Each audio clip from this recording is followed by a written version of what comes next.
We don't need Mrs. Pools on. They're all in.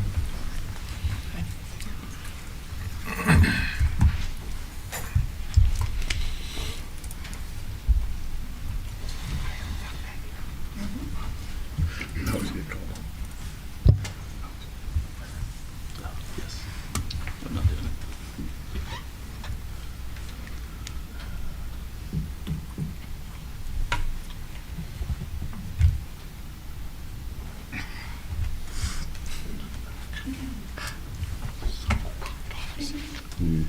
That awkward silence. We only need alternates. How are you? I think we need to do a sing along, don't you? We got Clint Gerlich, the radio voice that could do it. iHeartRadio in the house. Time to start. All right. On that note, call the meeting to order. Those of you that care to, please stand for opening prayer and a pledge of allegiance. Let us pray. Heavenly Father, we just thank you for this day. Thank you for this community. Thank you for this crowd that's here tonight. Lord, I just pray, God, that you would be with us as we take on this agenda and as we take on the business of the city. Just guide and direct us in all that we do and say. Bring glory to your name. In Jesus' name, amen.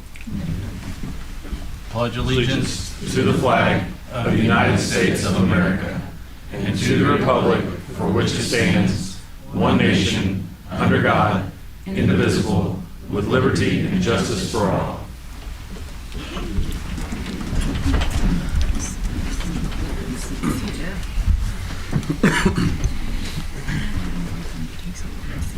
There's a few open seats over here.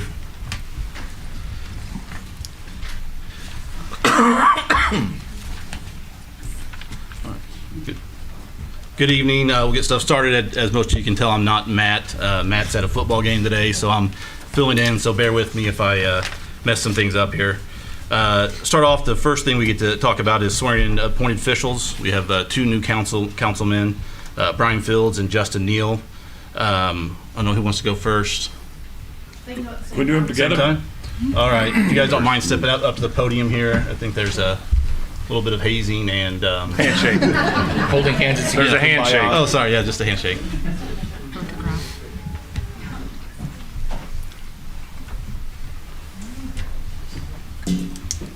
All right, you raise your right hand and repeat after me. Yep. I state your name. I, Justin Neal, Do solemnly swear do solemnly swear that I possess all the qualifications that I possess all the qualifications prescribed for my office by law, prescribed for my office by law, that I will support the Constitution that I will support the Constitution of the United States of the United States and of the state of Missouri, and of the state of Missouri, the provisions of all laws the provisions of all laws of this state of this state affecting cities of this class, affecting cities of this class, and the ordinances and the ordinances of the City of Republic, of the City of Republic, and that I will faithfully demean myself in office, and I will faithfully demean myself in office, so help me God. so help me God. Congratulations.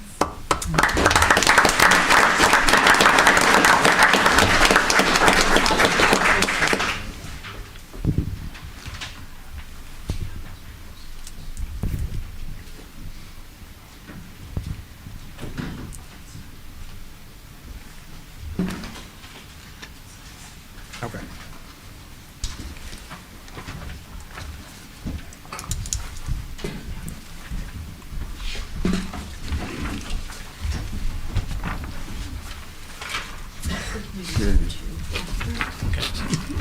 Awesome. Congratulations. Welcome, guys. Yes.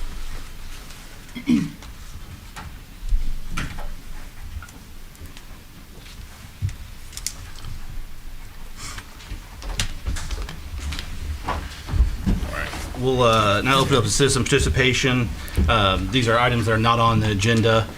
Just housekeeping. You have 3 minutes. I'll be glad to answer any questions we can. There's not a lot of back and forth, but we'll be glad to get it started. It looks like Brian Smith, if you don't mind stating your name and your address, please. Sure. Brian Smith, 726 West Scott Circle.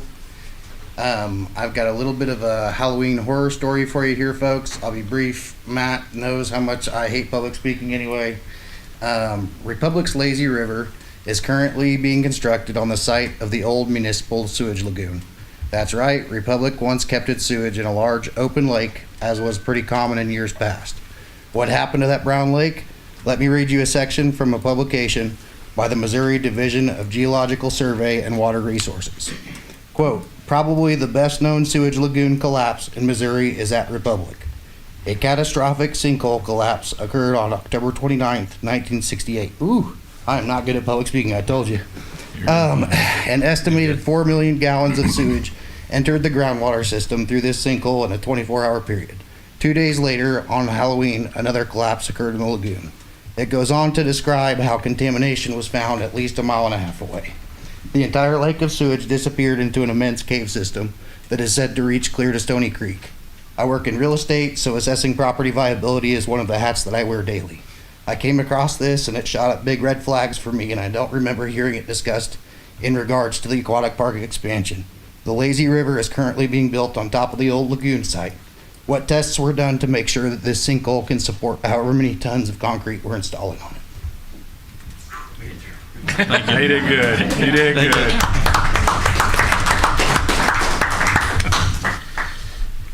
It's not easy. Yeah. Do we have any answers on that now, or is that something we get back to you? I'll let Jared. Yeah. Thanks, Jared. Thanks, sir. I'll prepare a written statement for you, sir, as well as a copy of Mayor Pro Tem. But we did indeed do the appropriate testing through Palmerton Parish, through borings and such. But I can provide that data. So Palmerton and Parish, though, what they do is they do geotech work, which is testing the soils. That's correct. Yeah. But there has been some, what's interesting to that comment, there has actually been 2 small sinkholes on it that get identified in the project, but the remediation of those have taken place. But I appreciate you're going to provide a report for that. So they basically, I mean, they fill it with something, or they just make sure it's sturdy enough? No, they got to go back in and remediate it. So they have to excavate out, kind of like the sinkhole on 60 they're fixing on the James River right now. They have to go in and do the exact same thing to make sure that that's stabilized. Yeah, we've experienced 2 so far in the project. Very small in nature, thank goodness. Palmerton Parish is on hand for the testing as they fill it as well, but they backfill it with concrete. Thanks, Jared. Thanks, sir. Any other citizen participation on items not on the agenda? All right, with that, we'll close citizen participation and move on to the consent agenda. I welcome the council to ask any questions or comments about items 1 through 5 on the agenda. No questions. I would need a motion and a second for approval of the consent agenda. Motion. Second. All those in favor? Aye. Any opposed or abstentions? No. Passes 7-0. List of upcoming meetings: Planning and Zoning meeting October 2nd, City Council October 3rd, Board of Adjustments meeting has been canceled. That was on October 5th, and another City Council meeting on October 17th. All right, we'll get to this old business and tabled items. On this one, it's ordinance 23-30. This was tabled on August 22nd and to be heard tonight. I will need a motion and a second for the first reading of Bill 2330 by title only, please. Motion. Second. All those in favor? Aye. Any opposed? Any abstentions? Passes 7-0. Laura, if you don't mind reading the ordinance. An ordinance of the City Council approving amendment of the zoning classification of approximately 10.44 acres located at 688 South Kansas Avenue from agricultural AG and medium-density single-family R1M to two-family residential R2. Thank you. Good evening, Chris Tabor, Principal Planner for the Buildings Department. So the property at 688 South Kansas was originally up for a rezone for multifamily R3 on October 22nd. That rezone failed to pass. The property has since been acquired by a different individual. The new owner, James Nathan LLC, is requesting to rezone the property, 10.44 acres, from what is currently a split zoning of agricultural and R1M, which is medium density single family, to two-family residential. The two-family residential district allows for duplexes to be constructed on lots of at least 10,000 square feet. The new zoning requested is in line with what staff and the applicant at the time from some of the heard from some of the members of the public. Those members did not want a multi-story apartment nearby them during that first rezone. However, some did express a willingness to see something less dense, matching the zoning proposed by this applicant, which is, again, two-family residential R2. The property is currently occupied by a vacant house in poor condition, which is the result of a fire that occurred at the 688 South Kansas Avenue. The subject property is surrounded by medium-density single-family R1M to the north, medium-density single-family R1M to the east, agricultural AG to the south, agricultural Greene County jurisdiction to the west. If you don't mind, can we move some of those maps up there, please? Thanks. So the traffic impact study that was submitted for this application did not find any new traffic improvements were necessary for the development. The traffic study was contingent upon connections to Lipscomb Drive, Angel Avenue, and a new city street which comes off of Kansas Avenue. If those expected connections change, a new traffic impact study may be required. Staff considers this zoning map amendment rezoning to be generally consistent with the goals and objectives of the comprehensive plan, compatible with surrounding land uses, and able to be adequately served by municipal facilities. Staff is recommending approval of the application. Thank you. Any questions from council? Mr. Mayor, so the main difference between this one and the prior rezoning, is it, do the townhomes, is that basically what the element? The prior rezoning, the applicant expressed a desire to do townhomes, but the rezone required, the rezoning that's appropriate for that is multifamily R3, which is a max density of 17.42 dwellings per acre. So that's, you know, they could rezone it and hope to do that townhome project, but that rezone could have come back and they could have sold the property. It could have come in as the most dense version of that possible. So, you know, the property changed hands and someone has come back, the new applicant, with a project that's, you know, more in line with expectations. And is this a step down in zoning from what it was zoned previously? So R1M, this would be a step up in intensity from the R1M zoning on there. From where it's zoned at right now? Yes. Okay. What are the restrictions? I know previously there was some concerns on the height of the building. What's the restrictions on the number of stories or the heights of buildings? With So there is no story restriction for residential properties. However, there would be adequate, you know, the same setbacks that those other R1M lots all experience. 25-foot back and front setbacks. You know, 6-foot side. Thank you. When was the traffic impact study done? So the traffic impact study was done during the original rezone, and it was done with the assumption that the project would move to a multifamily use. But do you know approximately the month, year of that? I would have to look. I didn't find anything, so I was just curious. We can definitely make that available to you in between this and the next reading. Oh, thank you. For my edification, like what would it take for that study, like a traffic impact study, to come back as like not approvable? So what they're looking at for the traffic impact study is where those roads connect, and based on the use that you expect to come in this case, that traffic study was done for multifamily. They generated a build out that was the most intense build out that you could see under our code.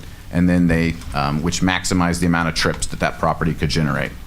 So they didn't use that, and they evaluate road conditions and the level of service that those roads have against existing level of service to determine if improvements are needed.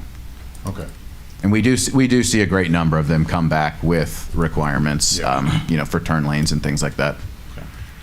So just to clarify, so the study was done, we'll get when it was done, but it was done assuming a higher level of occupancy than what the proposal is. It was. Thank you. Any other questions from council? All right. With that, we'll go to citizen participation on here. We'll start with those in opposition. Does anybody want to start, or I can call someone? Sure, if you don't mind.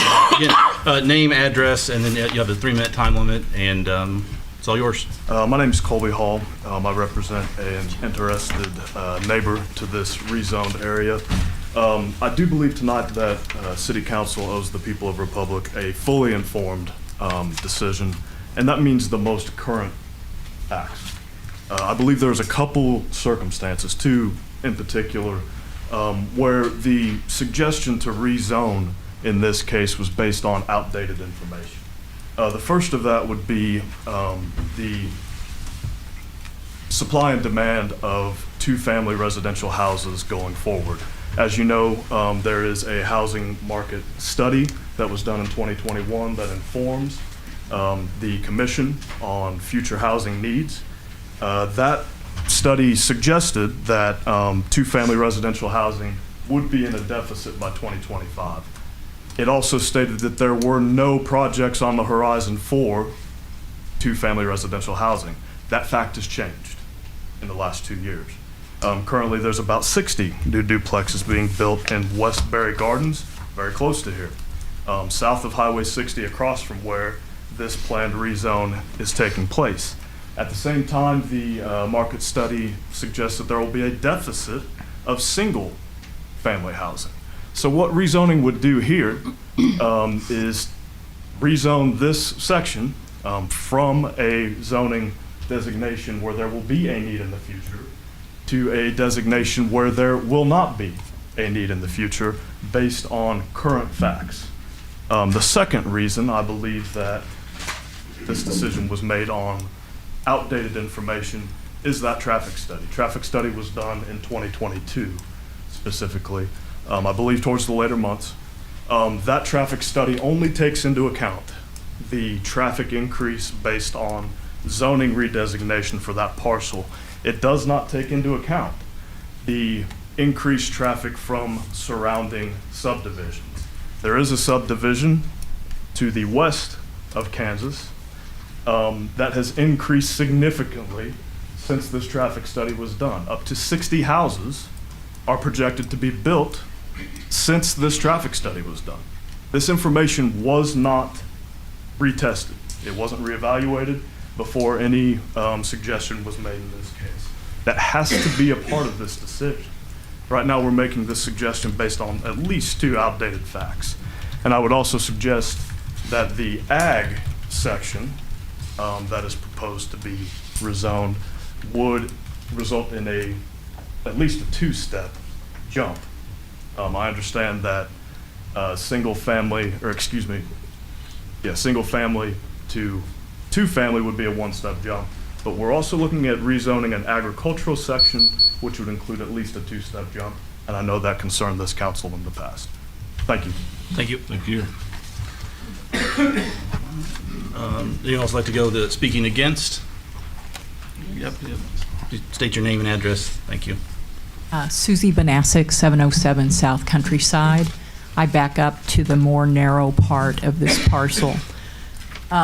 So I have a few concerns. One is that one of my board council members just got sworn in. It's the first time I've seen him. So I'd kind of like to have a little bit more time to speak with our people. I didn't even know who he was until tonight. I do agree what he said last time. There was a huge talk about going from agricultural and jumping more than 2 steps. I think that's a concern. I think that the property is more appropriate for single family, if anything. I understand that the developer has to make money and it's expensive to make money. I also understand that Republic needs tax revenue base, but I just wonder if there isn't a way to work together where there might be, I don't know what, grants or tax abatements or something that would make that more attractive for the developer and for the residents. I think that for me personally, I don't think I speak alone. My concern is that I bought a property that was zoned single-family residential, and now I'm looking at multifamily behind me, which will decrease the value of my property and everyone around me. That's a huge, huge concern. I might have to put my glasses on here, guys. I'm at that point.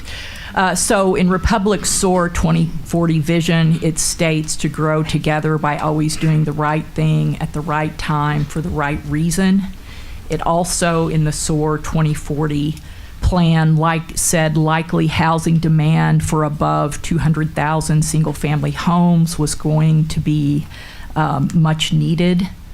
Again, this could be appropriate for that.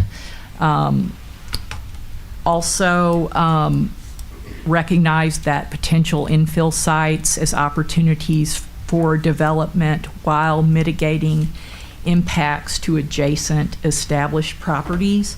And I just feel like going in an area where you're surrounded by single-family homes and putting in multifamily, i.e. duplexes, is just not a right fit. There's a lot of development going on in and around everywhere in Republic. And I just don't feel like this is the correct place for it. Thank you. Thank you for your time. I will let you know, too, procedure-wise, this will be the first reading, so we'll have time for the October 3rd meeting is when they'll vote on it again, so you'll have time to Oh, discuss good. what's- Okay. yeah. So first reading, the decision will be made on October 3rd, I believe, so you'll have time in between then, too, to... Great. Yep, thank you very much. All right, next, do you have, there's two people left here. Anyone want to go first for the against? I think I had Bob Bruner.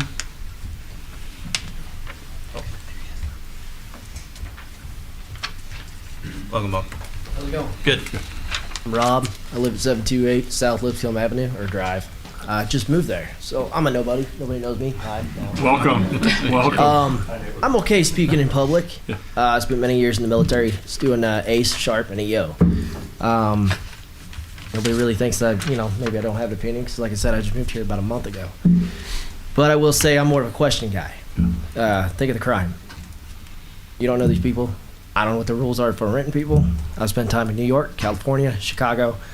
Spent a lot of time down in Florida. Spent time in Iraq, Afghanistan, Syria. I know a little bit about what overpopulation does. It does bring crime. I've got kids now that spend time on the street. They play just like I did. The street light comes home, or it comes on, you come home. I'm not gonna be able to do that with that. And when I lived in Republic until I was 10 years old, and I remember doing that. Man, Republic's changed. Holy cow.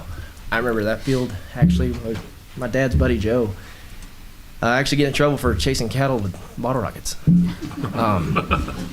Yeah, and then I ended up moving over there because it's a dead-end street. Yeah.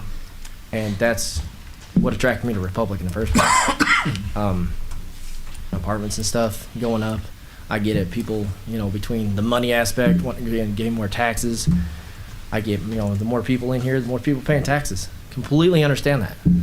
But at the same time, is it really worth it?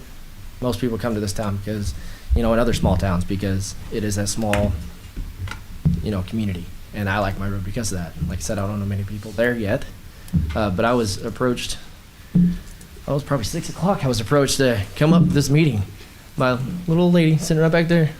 She don't know me. I mean, I'm tatted up. She don't know me. I'm out there drinking beer, working on my cars. And I just think that we should think about, it brings taxes, but you've got crime. You've got a lot of other aspects as far as petty theft and worse. I lived in Springfield for a minute before I came here. I was actually homeless in Springfield when I got out of the military for a minute.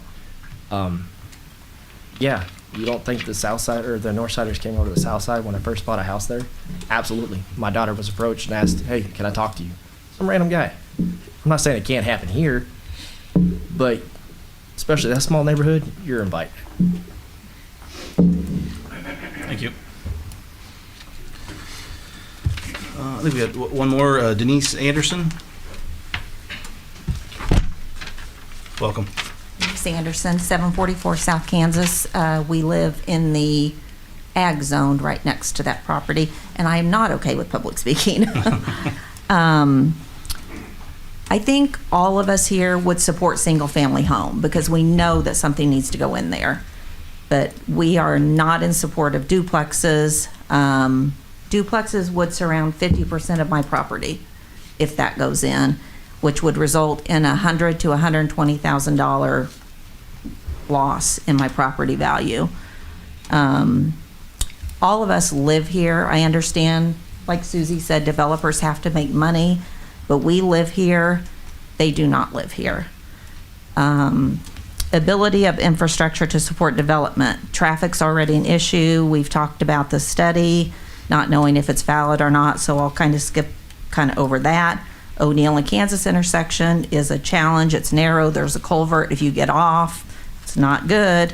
Drivers have to back up, pull out, let you go. It's a mess. All of these cars are going to have two choices to get out to a main artery. They're going to have O'Neill and 60, which is challenging because of how the highway lays. It's hard to see. Or go to Highway 70 or Highway 174 in Maine, which the city has already acknowledged that's an issue from the front page of the paper, and has stated they can't do anything about it until they get MoDOT's help, and MoDOT has it on the unfunded needs list right now.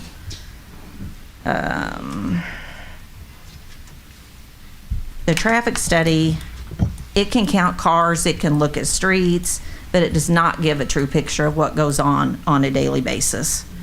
The trains are an issue. Last year, when the rezoning came, you guys stated that it was, well, somebody stated it was a challenging piece of property to try to develop. Nothing has changed except it's just a different developer. I understand it's going down a step, but it's still the same shape, size, and everything. Just because they want to put in duplexes to maximize their rental income doesn't mean they should put in duplexes. I hope that you'll consider our concerns and realize that duplexes are not harmonious with the surrounding properties. It's single-family homes all around it, or ag. And if you approve this, you are drastically altering everybody's property values and impacting the way we live. And we are members of this community, and the developer is not. So, all I have. Thank you very much. Thank you. I think that's all I have. Did anyone else to speak on that? I didn't get a chance to sign the paper, but I'd like to. Yeah, sure. Yeah, come state your name and address, please. Thank you. My name is Cody Greenhall. I live at 709 South Countryside. It's well, it's right by Susie's place, but it's this really weird looking lot kind of on the corner. Coming to things like this, like, it's hard not to speak very subjectively whenever you have a very social and emotional connection to your neighborhood and to your neighbors. So I'm gonna try to speak as objectively as I can and not highlight, the fact that we can play out in the street, that kids, longboard. Me and my son, who's over there, we longboard, we bike, and we do all those things out in the street because there's just not a lot of traffic that goes into that corner, that triangle. Objectively, though, I think about my investment in my home, my investment in this community, my investment in what I have purchased there, knowing what was going to be behind me and what it was zoned for and what could potentially go in behind me. And that investment that I made is going to be significantly reduced with the addition of duplexes. I've talked to two different appraisers, and they kind of threw out some different numbers to me. Both were pretty detrimental to what I invested into that. So everybody who borders that is also going to face the same investment crisis, where what we bought and what we think we have is going to be significantly reduced because somebody else wants to gain from that. I think that protecting what you have is more important than trying to garner open windows and open doors to other people to make money. We have a really good community there. We have really good people living there. We have a fantastic neighborhood there. That's all subjective, and I know. But I know objectively, my financial investment in that property, in that house, and everyone else's financial investment in their houses, in their homes, in the places they live, and a lot of people, the places that they retire to, all of that's going to be significantly decreased. Just what they have to look at, what they have to look at with the bank, what it's going to be appraising for, their potential to sell for, all of it's going to change, and it's not like I can get out in front of it right now, because once it gets rezoned, it's going to be hard to sell for what I think that house is worth. And that's just something that I always kind of consider and think about. Nobody here is going to be anti-building. We know that lot, it's overgrown, it's kind of a nuisance, it's going to be built on, and we know that. But I think everyone's mind was that it's going to be built with houses that are similar, that match that neighborhood and match what's around there, and not something that's so drastically different, kind of spotted in there, that it's going to affect us negatively like it is. I just like to think, put a bug in your ear to protect what we have, and protect the people that are already invested in that area instead of giving that investment or giving money to somebody who is not a part of that area as much as we are. Thank you. Thank you. Any other citizen participation? Yeah. Hi. Please state your name and address. I live on 821 West Charlotte. Is it street or court? I think street. Okay, because it depends on how you look it up, because when I bought the house, it said court, and then it says street. But anyways, I was told that if they do this project, the water is going to run down through and run behind my house. And it's already a problem back there with the water that's going back there already. I've gone to the city, I don't know how many different times, and they keep sending some out to take pictures. I don't know what pictures they're doing, but see how much more the weeds grow. And all the trash from like them building houses up the street ends up down there. Everything blows over there. And when it rains, it fills up with water and it runs across the little lady's property behind me over here. But What's her name? Just something. It's what? That's Miss Betty. Betty, correct. Betty, okay. It's Betty. Miss Betty. Miss Betty. I always see her in the middle of O'Neill Street when I'm driving down the street. But I mean, even the streets aren't going to handle that. You try to go out on O'Neill Street and try to cross over there. It's really dangerous. There needs to be a light there, you know. And like they said, you know, you got to take 174 to go out the other way because of the trains. And I just don't, and, you know, put the double family homes with single family homes. That's not right. That's just going to destroy their property values and everything else. So, but that's all I got to say. But so, other than when are they going to fix my drain behind my house? I mean, I've talked to everybody. No one's, you know, they come out and take pictures. What's your address? 821 West Charlotte Street. We'll look into it. Charlotte Street or Charlotte Court. I know a guy. You know, because they on the one side they got concrete that runs into the ravine where it runs the water out. My side is just dirt into it, and it's just everything's growing in there. And I've lived there for almost a year now. I might know a guy that can get you an answer. Okay, I hope so. I'll be back next week. Yeah, that's right. Thank you. Thank you. Anyone else in opposition? Anyone here in favor? Oh, sorry. Didn't see it. Miss Betty. Who did? The guy in the blue t-shirt. Miss Betty. I'm the little lady they're talking about. Hi, Betty. Hi, Betty. Hello. Before I get started, could I ask you to ask Mr. Tabor what other things can be built on this property if it is zoned R2 besides duplexes?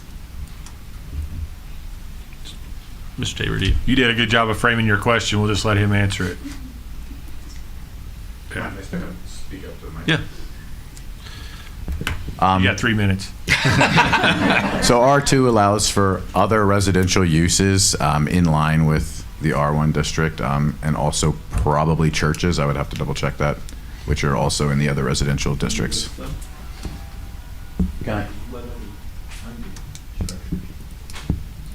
So it would allow for any other single family structures as well.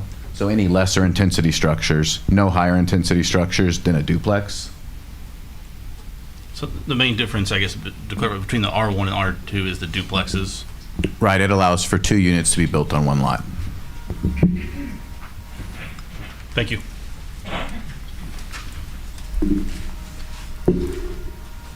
Will you pull that back down for her? I'm sorry, buddy.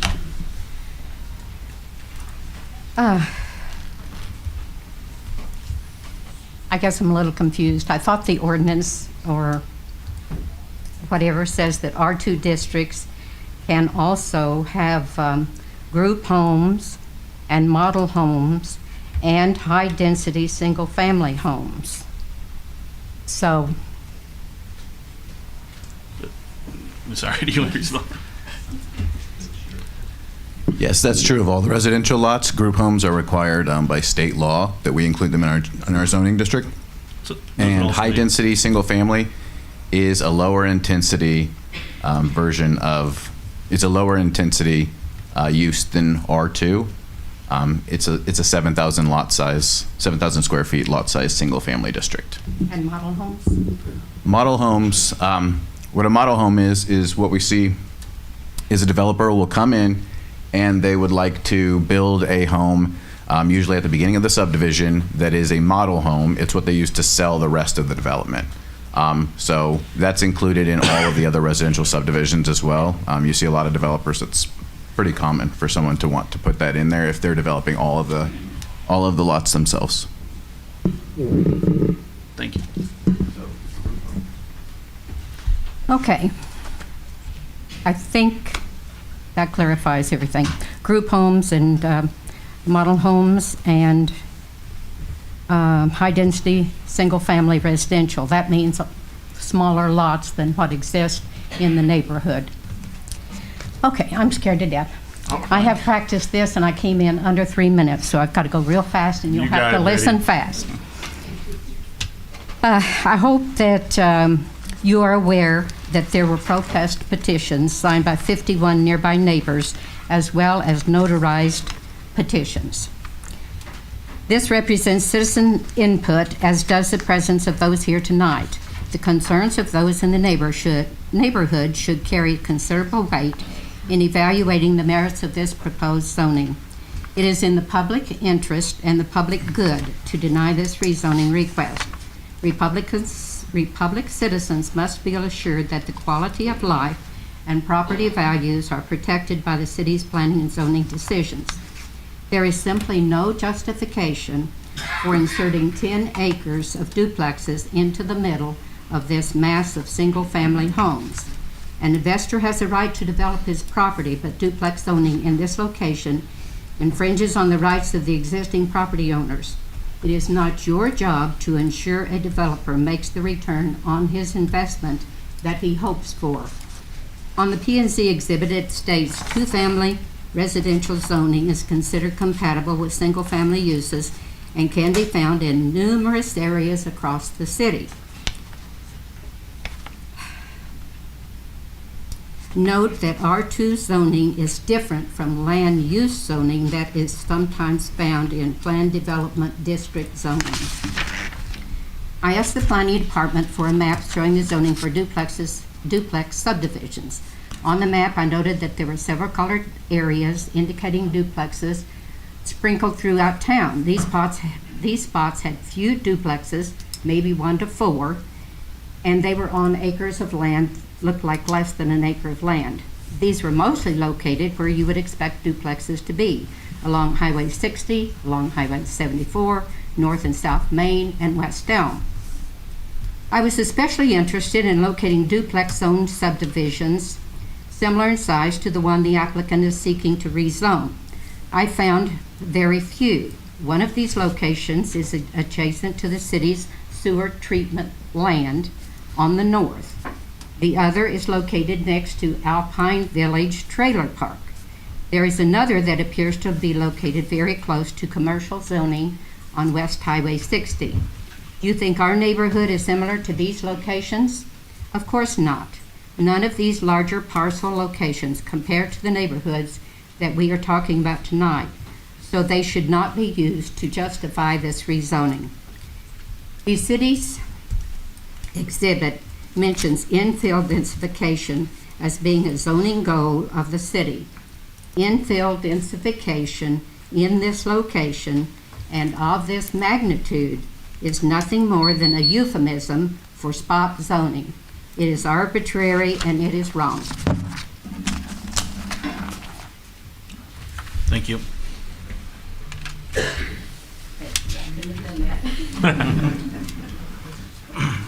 Any others wishing to speak against? Any to speak in favor? Yeah. Yep.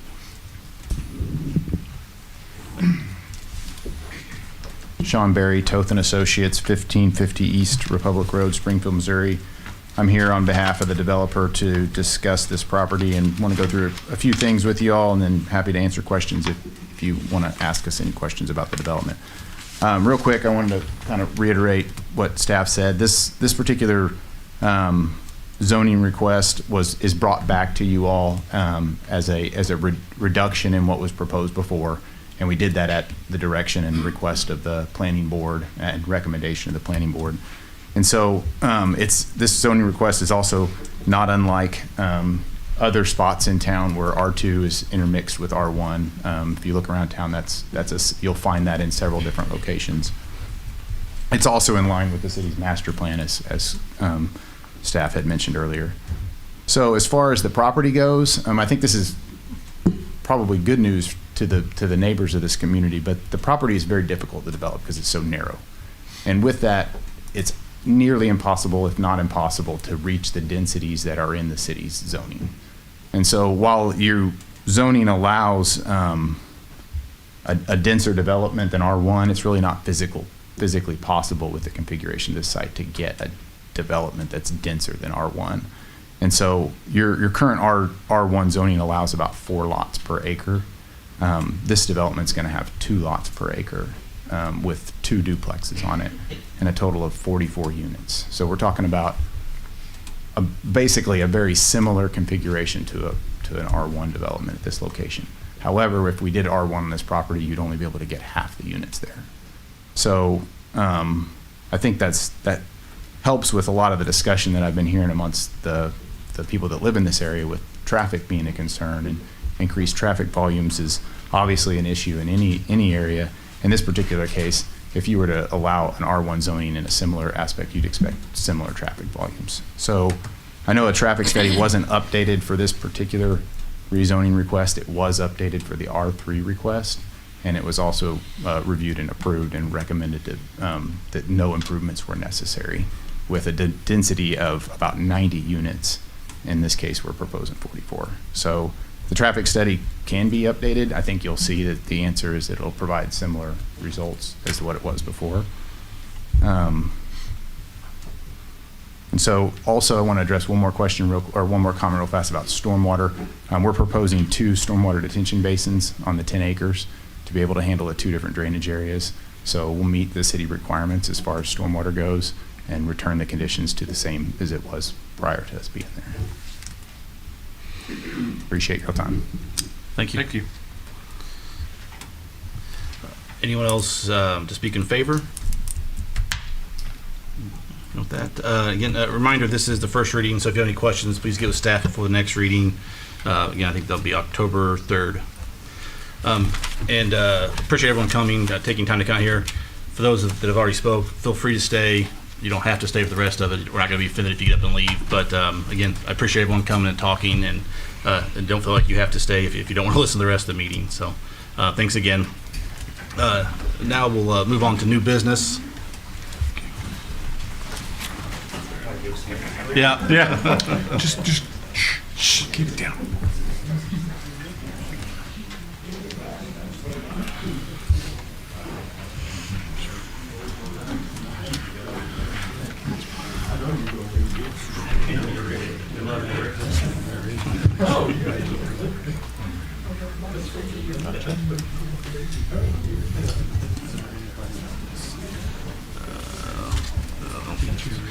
All right.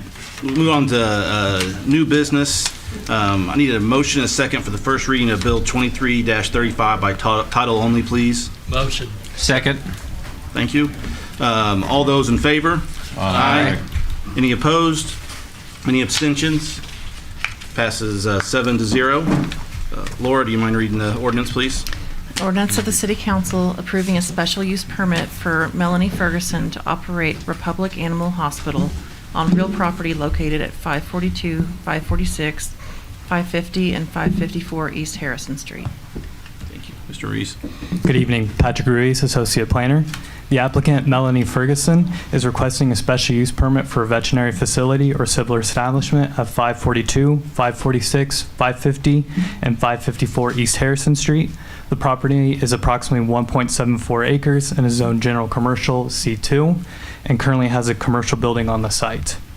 Adjacent to the property is C2 general commercial on all cardinal directions, C1 local commercial to the south, and R1M single family medium density residential and M1 light industrial across Harrison Street to the north.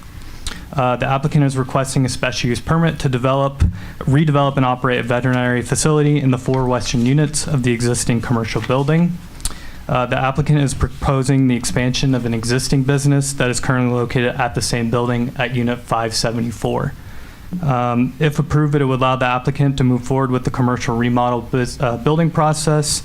The special use would remain valid unless a change of use or configuration of use were to occur.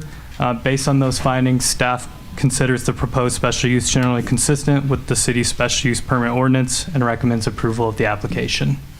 Thank you. Any questions from council? So it's just a relocation that she's wanting to improve her location.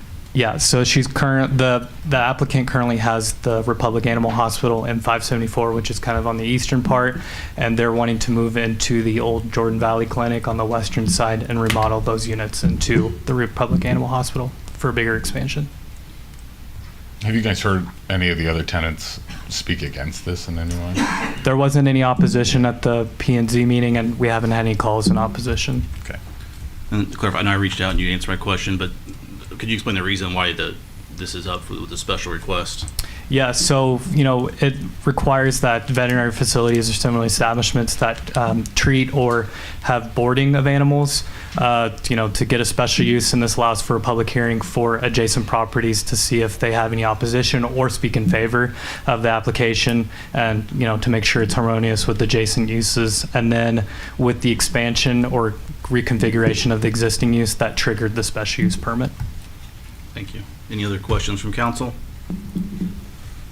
I don't believe we have any citizen comments. No? Okay. Awesome. Thank you. And again, remember, this is the first read, so if you have any questions, please get with staff before the next meeting. Moving on to 23-36. I need a motion and second for the first reading of Bill 23-36 by title only, please. Motion.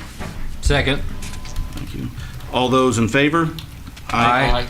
Any opposed? Any abstentions? Bless you. Bless you. Motion carries 7-0.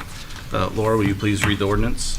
An ordinance of the City Council approving amendment of the zoning classification of approximately 15 acres located at 1230 South State Highway MM from agricultural AG to heavy industrial M2. Thank you. Mr. Reese. The applicant, KDEB Properties LLC, is requesting to rezone 1230 South State Highway MM from AG Agricultural to M2 Heavy Industrial. The property is approximately 15 acres and currently is the site of occupied residence. The rezone is consistent with the comp plan as it helps coordinate infrastructure development through the encouragement of redevelopment and integration of the Brookline area. The M2 zoning district is intended to support manufacturing and industrial uses. The rezone request is adjacent to recent subsequent rezones. Those rezones include M2 property to the north and Garrett Farms PDD to the east, which allows industrial uses. I do want to preface that map doesn't show those uses because it was created before those were adopted by ordinance. The municipal services currently have the capacity to serve such property. However, development of the property would be required to connect to such services. A traffic impact study was waived due to the close proximity to State Highway MM, a primary arterial road. Based on those findings, staff recommends approval of the rezoning request. Thank you. Any questions from council? No, thank you. Any citizen comments? All right, thank you. And again, remember, this is the first reading. If you have any questions, please get to staff before the next meeting. Let's see here. Next one, number 9. At this time, we will open the public hearing regarding approving the annexation of approximately 40.456 acres located at 7217 West Farm Road 182, adjacent right-of-way. The way of this public hearing will be conducted will be each individual who wishes to address the council on the matter will be given 3 minutes to speak. We will start with those in opposition and move to those in favor. Is there anyone that would wish to speak on this in opposition?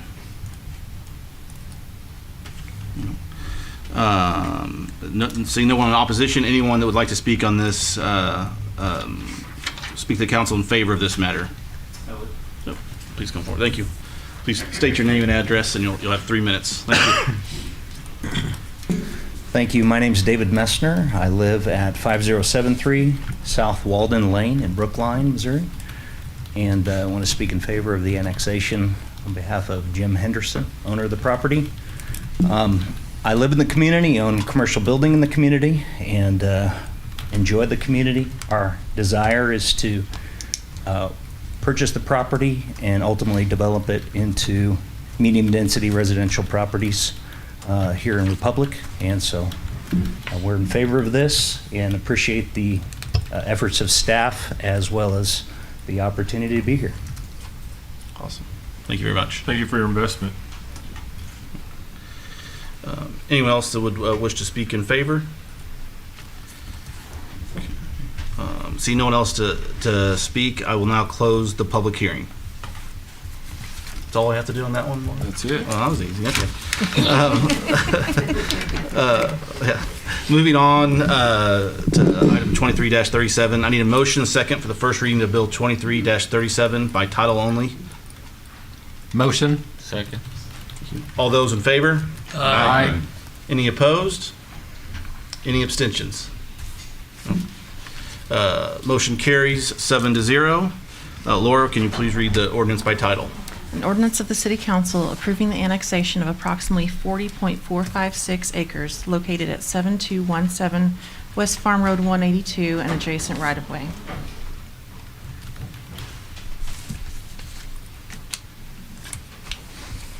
Good evening again. The owner of this property, Jim Henderson, has signed a voluntary petition to annex with the city. You just met the applicant who made the application on their behalf, David Messner. He is intending to purchase the site. The property has city sewer on site and is adjacent to city water. The property is contiguous and compact with existing city boundaries. The property is currently under the jurisdiction of Greene County and is currently zoned by under Greene County as Agriculture A1. Assuming it comes in the city, if the application's approved, it would come in as Agricultural AG for the city, which is the equivalent zoning. Staff is recommending approval of the item. Thank you. Any questions from council? Nope. All right. Any citizen comments in opposition? Any in favor? No? Okay. Thank you. And remember, again, this is the first reading, so if you have any questions, please get with staff before the next meeting. Okay. Moving on to 23-38. I need a motion and a second for the first reading of Bill 23-38 by title only, please. Motion. Second. Thank you. All those in favor? Aye. Any opposed? Any abstentions? Motion carries 7-0. Laura, will you please read the ordinance by title? An ordinance of the City Council approving amendment of the zoning classification of approximately 40 acres of real property located at the intersection of South Farm Road 101 and West Farm Road 170 from Planned Development District, PDD, to Boyce Mixed Use Planned Development District, PDD. Thank you. Mr. Tabor, once again. The property owner is requesting approval of a new development plan, Boyce Mixed Use Plan Development District. A quick reminder for the council on plan development districts. They allow the creation of a zoning district that is tailored to the specific needs of a given project while also laying out general placements of utilities on the site. Most of the time, these are projects that include a variety of activities that don't fall under one single zoning district. And so there's a mix of different things going on there, such as commercial and residential on the same site, while other times they're used to limit existing zoning districts by providing requirements or constraints beyond what is provided in the city's municipal code. This application is of the first type. It has two uses, multifamily residential R3 and general commercial C2, and it also depicts, if you can move one on, it depicts the placement of those uses on the lot, as well as expected infrastructure, water, sewer, and detention for the site. It was originally, there was originally a PDD that is active here right now, approved on May of 21. Since the time, the developer has decided to shift uses for some of the lots. If you could go one on down. So this is the current development plan that's in place now. As you can see, it has a significant amount of multifamily. So there is about 20, there's about 18 acres of multifamily on this site, and they're going to roughly 9 acres of multifamily. So the new plan has 7 commercial use lots totaling 22.88 acres and 1 multifamily residential lot of 9 acres. The plan also includes, again, depictions of the storm detention and the new water and sewer mains to be constructed. Also, the new collector class road, which connects, which has 70 feet of right-of-way and connects US 60 and West Republic Road, or State Route M, and a stub out off that new road to the south. The developer has taken into account nearby residential properties in the following manner. They're requiring an increased rear setback of 25 on Lot 8, which, if you can't, is the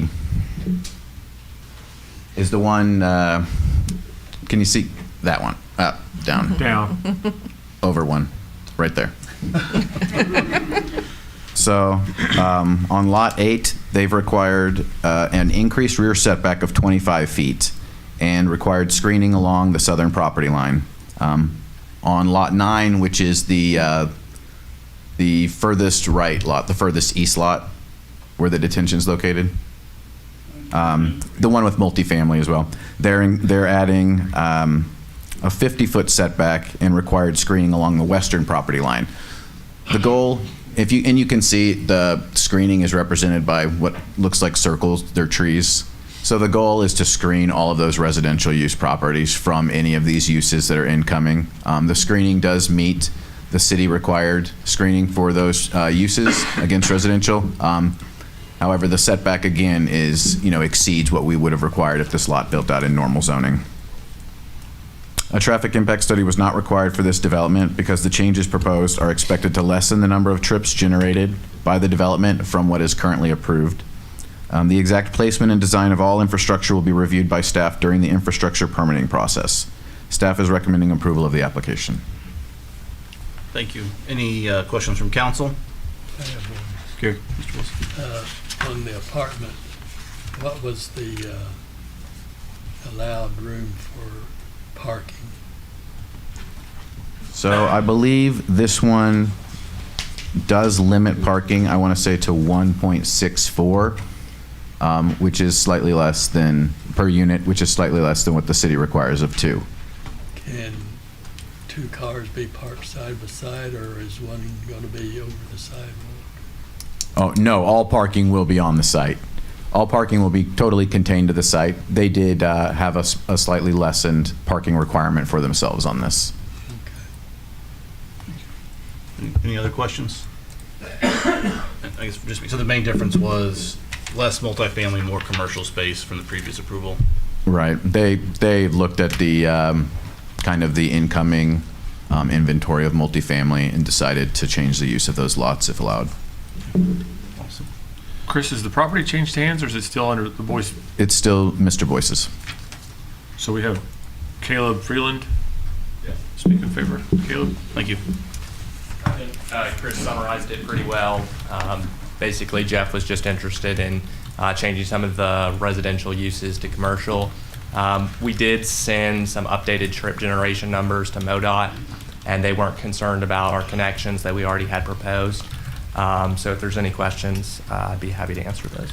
So are the connections the same as what they were before then? Yes, all the infrastructure improvements are staying the same from the previous PDD. Okay, thank you. Any other questions? Awesome. Thank you very much. Okay, and again, remember this is the first reading, so if you have any questions, please get with staff before the next meeting. Moving on to 23-39. Need a motion and second for the first reading of Bill 23-39 by title only, please. Motion. Second. Okay. All those in favor? Aye. Any opposed? Any abstentions? Passes on count of 7-0. Laura, can you please read the ordinance by title? An ordinance of the City Council approving amendment of the zoning classification of approximately 17.19 acres located at 3020 and 2946 North York Avenue from agricultural AG to 6 Point Junction Plan Development District PDD. Thank you. Mr. Tabor? The 6 Point Junction Plan Development District is an example in the 2 that I laid out of a developer coming in and adding restrictions beyond what the zoning requires in order to meet desires of surrounding property owners and develop a project. So this is kind of this, we got both cases kind of tonight when we're looking at this. In this case, the goal was meeting the concerns of the residents that they've talked to and nearby neighbors who originally brought their concerns up during a rezone that failed to pass on June 20th, 2023. The developer went back to the drawing board, held a meeting with the neighbors, and came back with a plan that takes into consideration the comments that they fielded at that meeting. The property is currently zoned agricultural. The PDD would allow a total of 200,000 square feet of warehouse and office space, strictly warehouse and office, as permitted by the light manufacturing M1 zoning district, and that's spread out over the 17 acres of the site. The plan depicts the general location of utilities and on-site detention as well. The property is along Sawyer Road. This is kind of turned, so north is on the right side of that, or what? So north is Sawyer Road comes on the right side of the page there.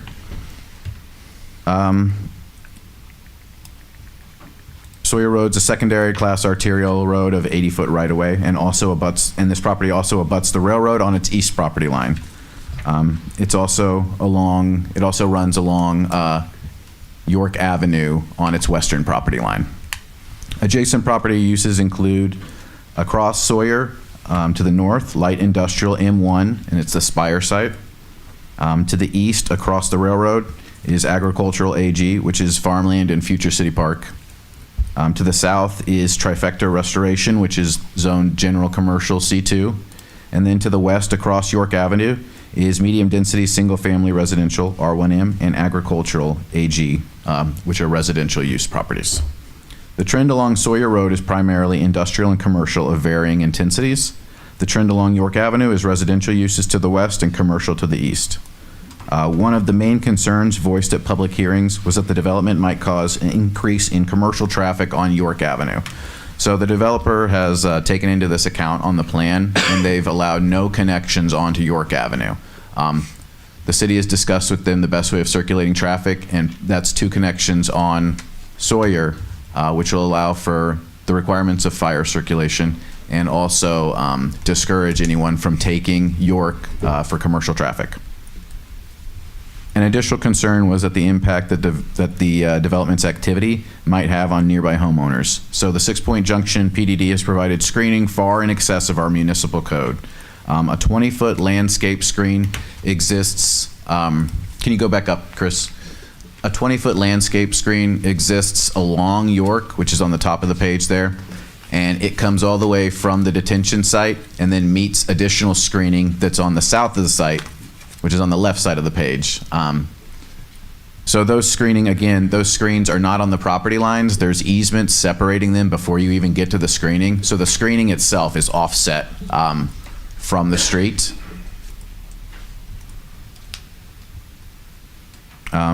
The next page, if we can look at it real quick, kind of depicts the exact screening. So they've gone really in depth with what they're going to do, and the goal of the screening is to provide something that completely blocks the warehouse facility, which they've regulated the height to a max height of 35 feet. So they've designed a screen that when the trees are completed in growth, will block that, will block any view of that from the residential. So their goal was to kind of mitigate all possible impacts that they could from the adjacent residences. The development is intended to be constructed in phases as shown on the development plan, and if approved, the first phase would include 50,000 square feet of building and the infrastructure to serve the building, as well as the detention and buffering that's shown on that development plan.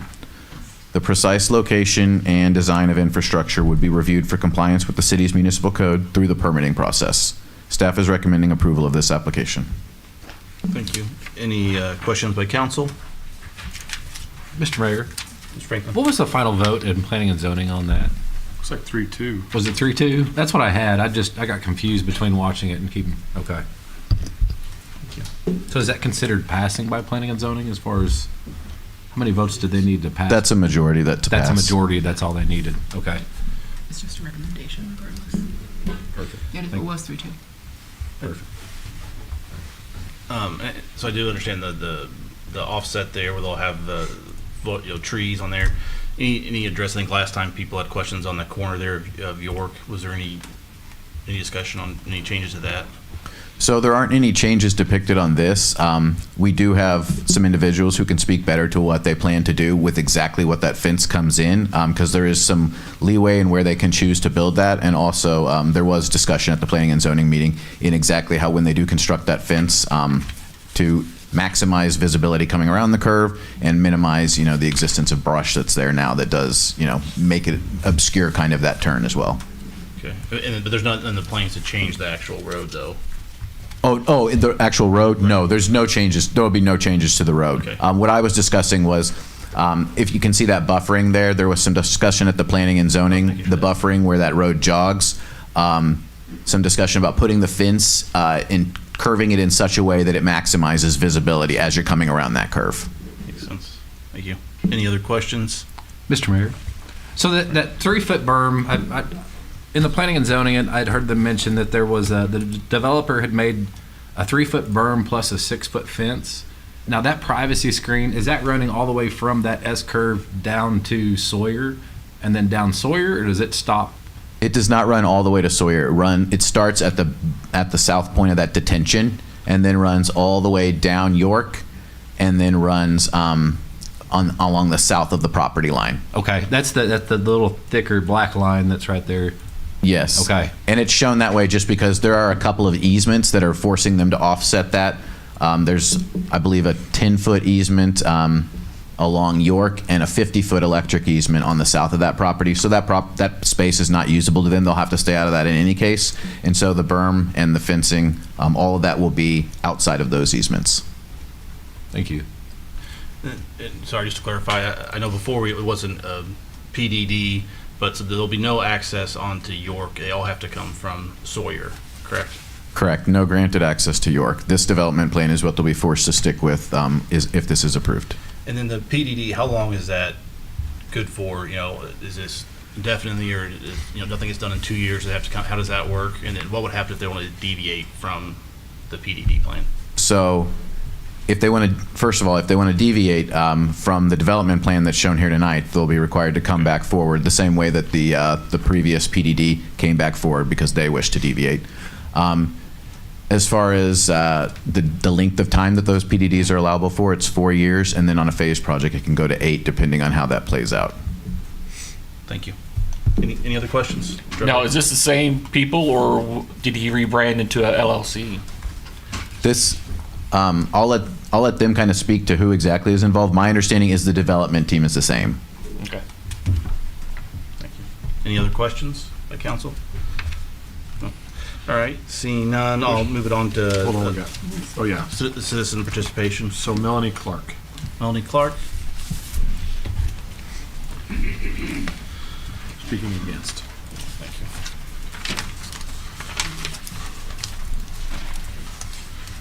you. Welcome back, Melanie. If you don't mind stating your name and address. Okay, my name is Melanie Clark. I live at 2752 North Atlantic Street, which is in this neighborhood. A little bit of history real quick. This neighborhood has been a neighborhood since it was established by the railroad company in 1871. My house has been a part of this neighborhood for 123 years. This PDD is being built in my neighborhood. It's still the same people, the same houses. It's still a warehouse. It's still warehouses, and it's being built in our neighborhood, not on the edge. But if you saw a map of the whole entire neighborhood, you would see that, as long with trifecta, is just about half of our neighborhood is gone. Nobody is opposing growth, as some of the other people have said before. We know that there's growth. We see it all up and down MM being redeveloped, manufacturing, and it's great that the city is progressive. We've lived in a small town that died because it would not let business in, so that is not our objective at all. The point is, this is inside of a neighborhood. Warehouses are not neighbors. We already know from trifecta, they're not neighbors. They said they're not going to let trucks drive through our neighborhood. Just a couple weeks ago, a semi from trifecta came down our road right in front of the sign that says no trucks allowed. So I'm not exactly sure how they're going to police that. Looking up about Brookline, I found an article that said that Brookline was consolidated into Republic. The city leaders at the time made a point that consolidation is not the same as annexation. That consolidation would allow Brookline to retain its identity as well as its zip code and post office, that there would just be one government entity while striving to maintain the integrity of Brookline as its own village. So when did that change? When did we no longer become our own thing? When did we no longer have representation in the city? I do not see representation. Also, I read the city's comprehensive plan.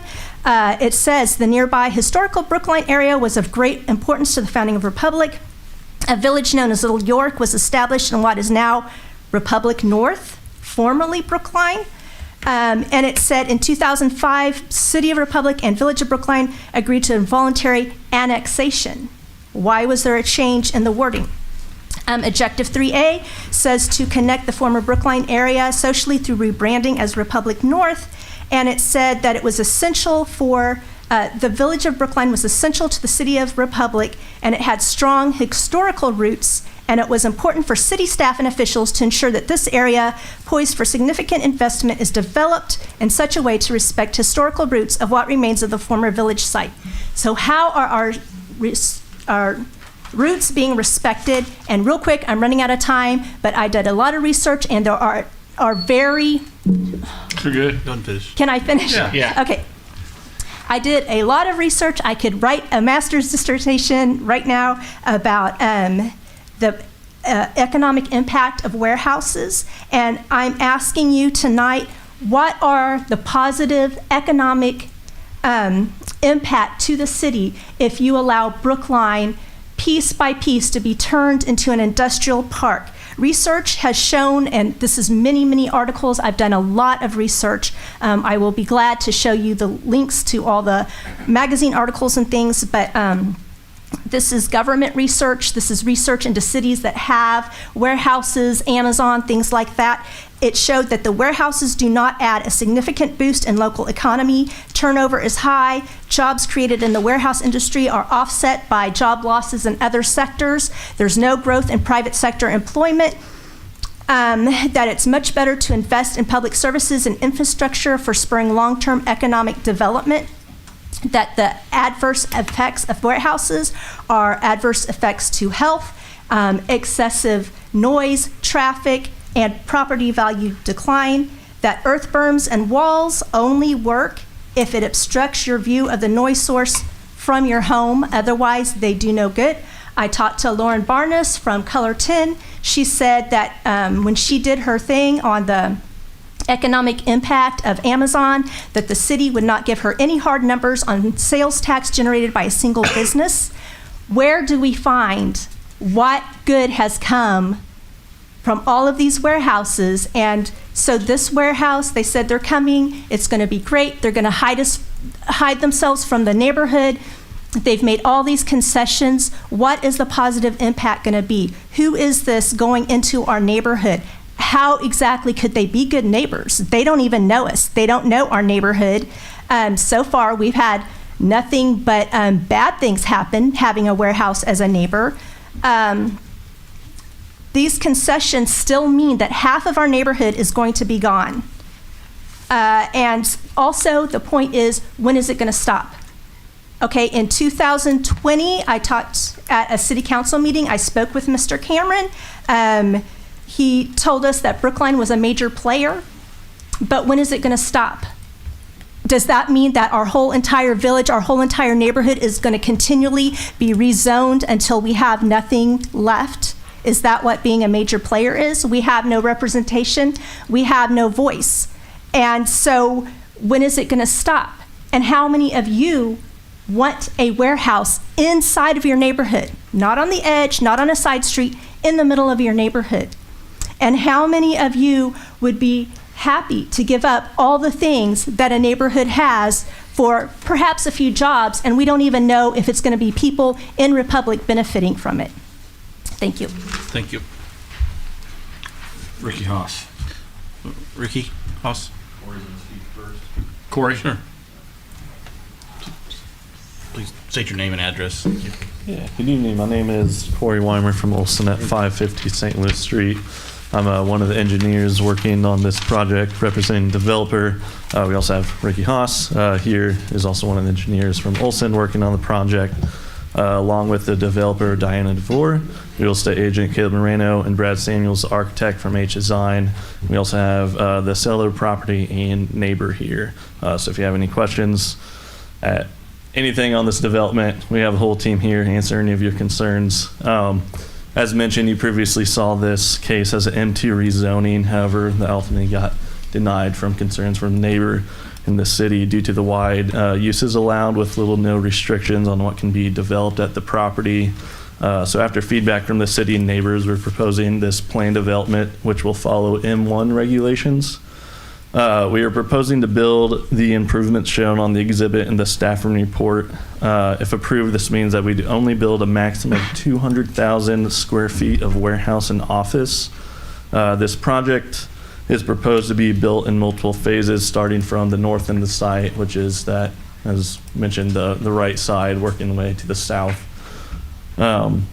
One of the concerns we received from the neighbors was truck headlight pollution, just light shining through.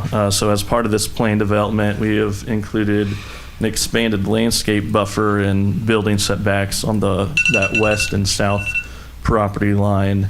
And if we can scroll down to that second page. So from there, that's the York Avenue right-of-way. With that, we're followed by that 10-foot existing water easement, and that's where we start our 20-foot landscape buffer, which includes that 3-foot tall berm, and on top of that berm, we have that 6-foot tall wood fence or any opaque fence, and then intermixed with that is a variety of trees to help screening. And that entire landscape buffer will be constructed as part of the initial phase of the development to establish plantings and screenings prior to any future building phase. Another item of concern we see from neighbors is truck traffic down York Avenue. From this, we've completely redesigned how we're handling traffic to the site. After hearing the concerns with the neighbors and coordination to the city, we have completely eliminated truck traffic down York Avenue, and no access to the site, and access to the site is restricted to Sawyer Road. We also plan on placing, which it sounded like in the plan zoning meeting, they're already there, but placing, doing anything we can, place no truck traffic signage at the intersection of York and Sawyer to deter semi-trucks from turning down York Avenue. A traffic impact study has been completed for the site with the updates as well, and that was approved by MoDOT and the city. We discussed in the plan and zoning meeting, we plan on removing some of those existing trees at that S curve down on that southwest corner to help increase the line of sight for residential traffic there. And as mentioned, we have more team members here to speak on topics, so I'll have Ricky Haas come up. Thank you. Thank you.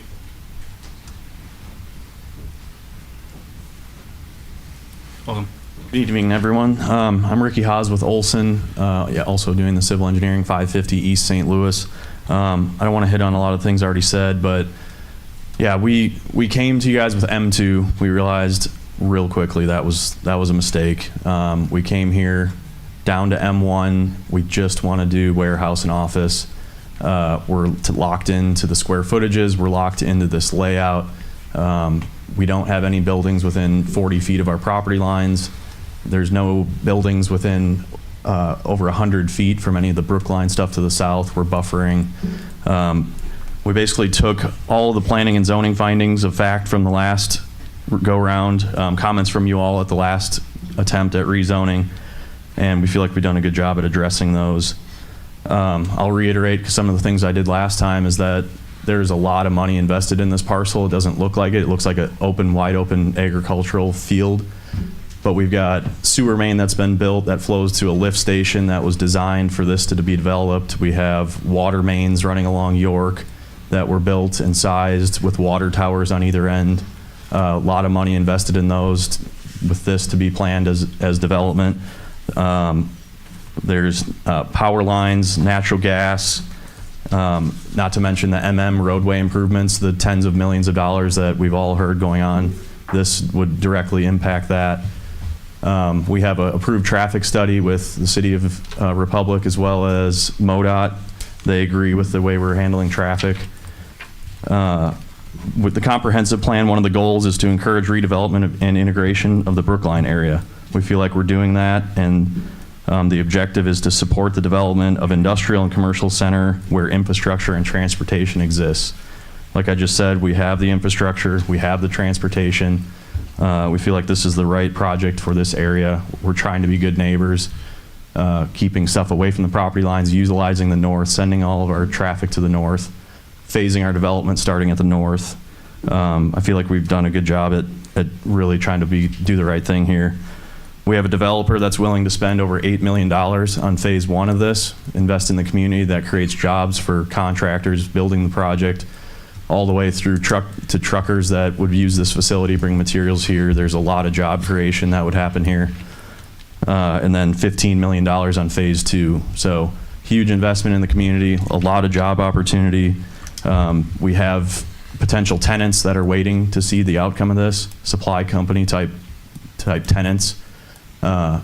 There's also neighbors to the west that are also waiting to see the outcome of this. So this isn't just, there's other developers, local developers that are kind of watching this whole rezoning.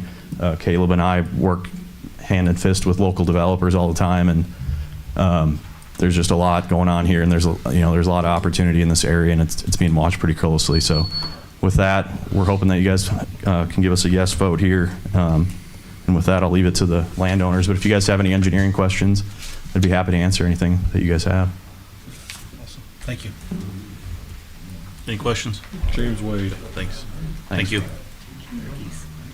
James Wade? Wade. Shaky, we're letting you go last. Because he shakes? Well, because his wife is going to go. Well, I think that's probably what's going to take place, I can tell. Hello, my name is James Wade. I live at 3020 North York Avenue. I'm trying to sell the 18 acres here. There's been some talk. I feel like my character's been attacked just a little bit. I want to kind of clear the air. The place has been in my family for 50 years. I played in the street right there as a kid. My grandmother lived right there. The decision's been really, really hard for me. I have a lot of fond memories there. I have a lot of respect for what Melanie's been talking about. I want her to know that I care. And I feel like the developers have tried their hardest to make it as easy as it can be for everybody. It really bothers me that some people aren't happy.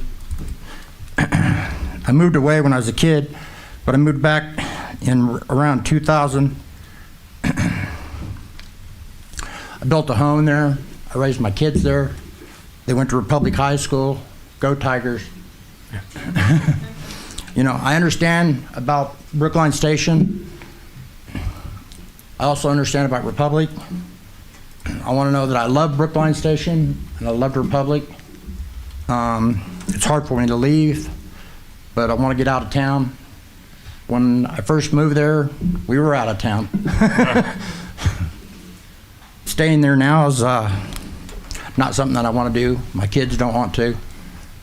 We just want to get out a little bit. I want to build a little shop for my kid, fix a couple cars.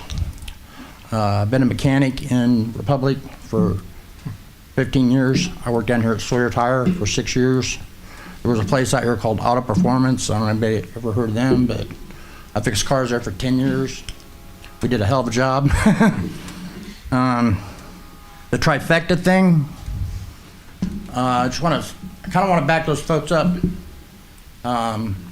When they first went in, I was really on the fence. I was that guy. I was like, we don't want this in our neighborhood. But those folks, they work hard, and I haven't had a problem with them. As far as the S-turn goes, that's kind of been an issue. I've had 3 cars in my pasture, but it's because they drive straight off the road. They weren't even watching where they were going. They were talking on their phones. So I really like the proposal, and I think Caleb Marino has worked very, very hard, and the Olson guys, I think they worked very, very hard to try to appease everybody. And that's kind of all I got. I was sent a little message right before I came over here, and it said, if you're looking at roadblocks, you can't see the road. So just wanted to share that. Thanks. Thank you. Thank you. Wyatt Simmons. Wyatt Simmons? No. I'm backing down. Okay. Shaky. Shaky. Welcome back. Thank you. I'm Shaky Simmons. I live at 2979 North York, Brookline. My lot is the only residential lot directly affected by this. There are 2 residential lots, mine and the empty one beside it. James has been my neighbor for 14 years. He's been the best neighbor I've ever had. When this first came up, the M2 wasn't going to fly.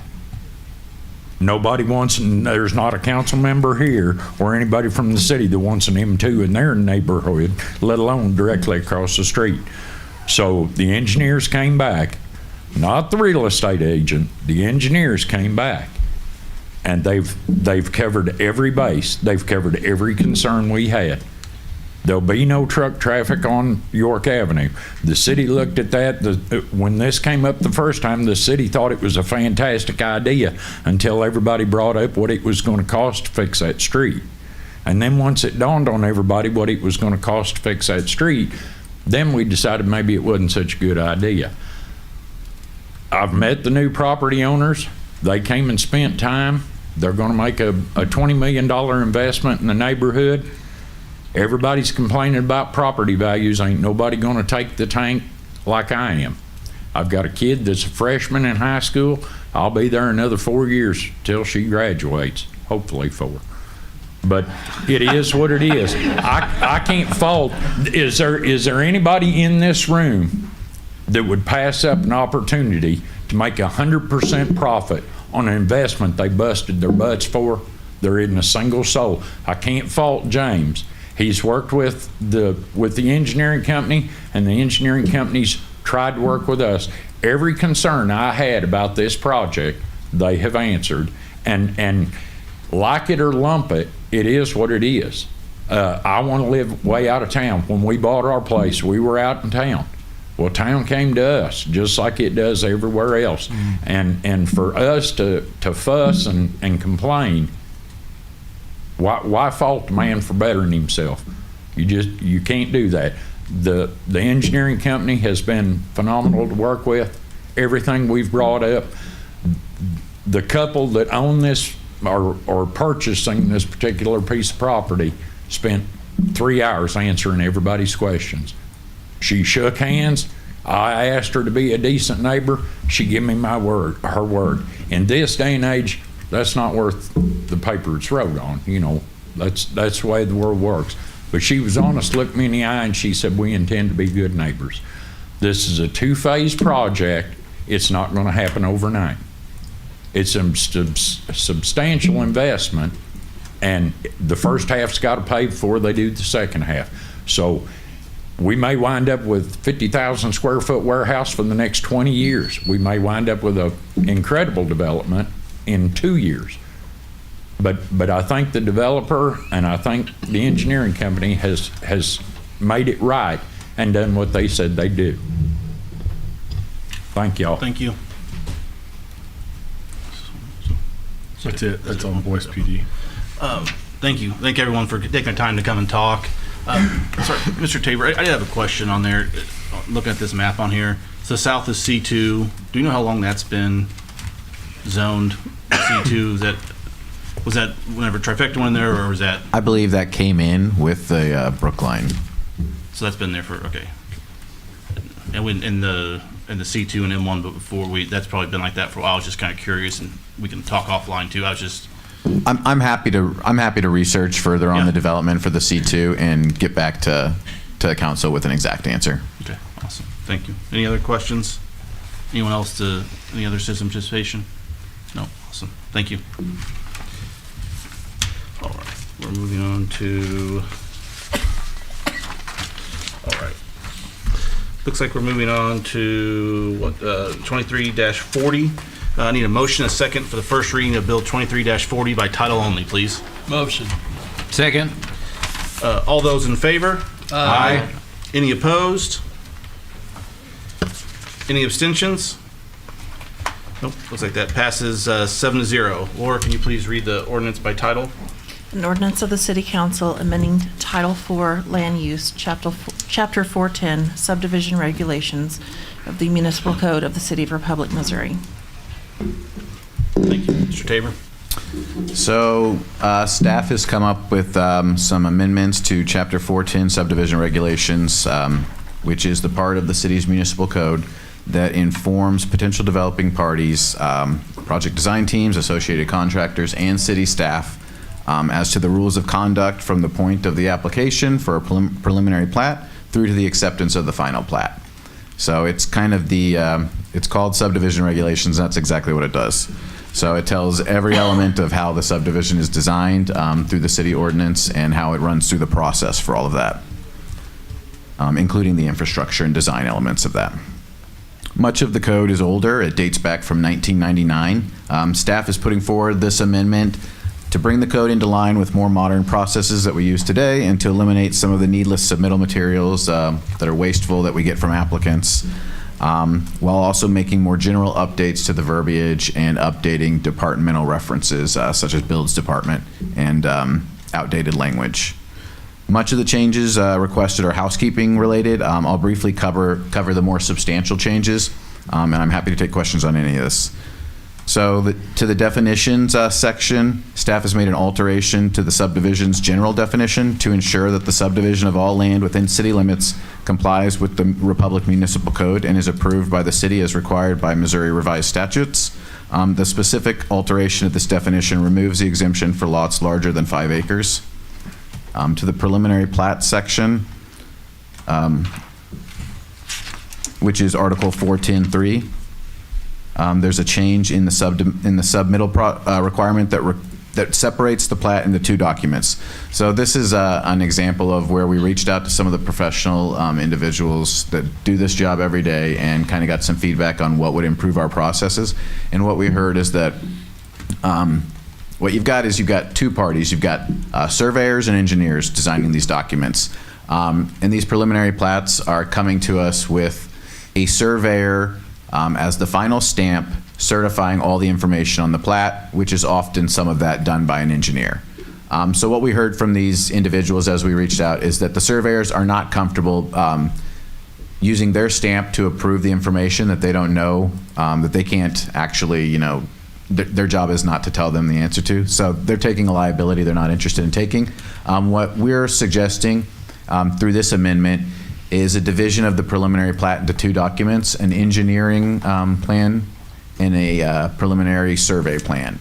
So those 2 documents, every preliminary plat would then have 2 documents, and it would have the engineering related information on the engineering plan, the subdivision information, or the survey information on the survey plan. This allows those parties that we've talked to and all those people in those professions to take liability for the area of their expertise and not for things that they actually don't understand or know. Moving on to the stormwater management for public and private improvements, which is Article 410.7. So this amendment removes the design standards in preparation for adoption of the Stormwater Design Manual by City Council, which you'll hear about shortly in a later item. And you'll see several areas where there are specific design elements required for the stormwater. That's all redlined out. That's being moved to a separate document. One of my colleagues will cover that with you, though, shortly. I won't steal his thunder there. We also are requiring that any overland drainage easements located on a private lot not count toward the total required square footage for that lot.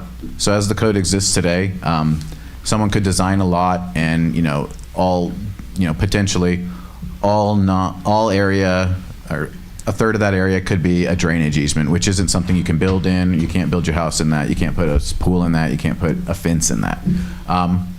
So what this amendment would require is that if there is a drainage easement of overland stormwater flow on a lot, that same area, the square footage of that easement, is added to the lot size. So if it was, 9,000 square feet, if it met the minimum for R1M, but like 200 square feet of that was drainage, then it would have to be 9,200. So the idea is just to make sure that people have the minimum lot size of usable land. There's also the removal of unused and outdated processes that allows the city to take in a fee in order to waive detention requirements. So that's something that the city no longer does. It's a discretionary piece of the code that allowed the city to waive the requirements for detaining the water, for stormwater, and to take a percentage, some small fee in lieu of that. That's problematic for a number of reasons, some of those legal and some of those just practical. But so we're just taking that out of the code. We haven't been doing that for several years now, but we'll remove it from the code altogether since we don't plan to approve that discretionarily in the future. With that said, staff is recommending approval of the code amendment, and I'm happy to take any questions. Fun stuff. Any questions from council? Again, there's a lot of information there, and again, this is the first reading, so remember we can get with staff any questions before the next reading on there. So, thank you. Moving on to 23-41, I need a motion and a second for the first reading of Bill 23-41 by title only, please. Motion. Second. All those in favor? Aye. Any opposed? Any abstentions?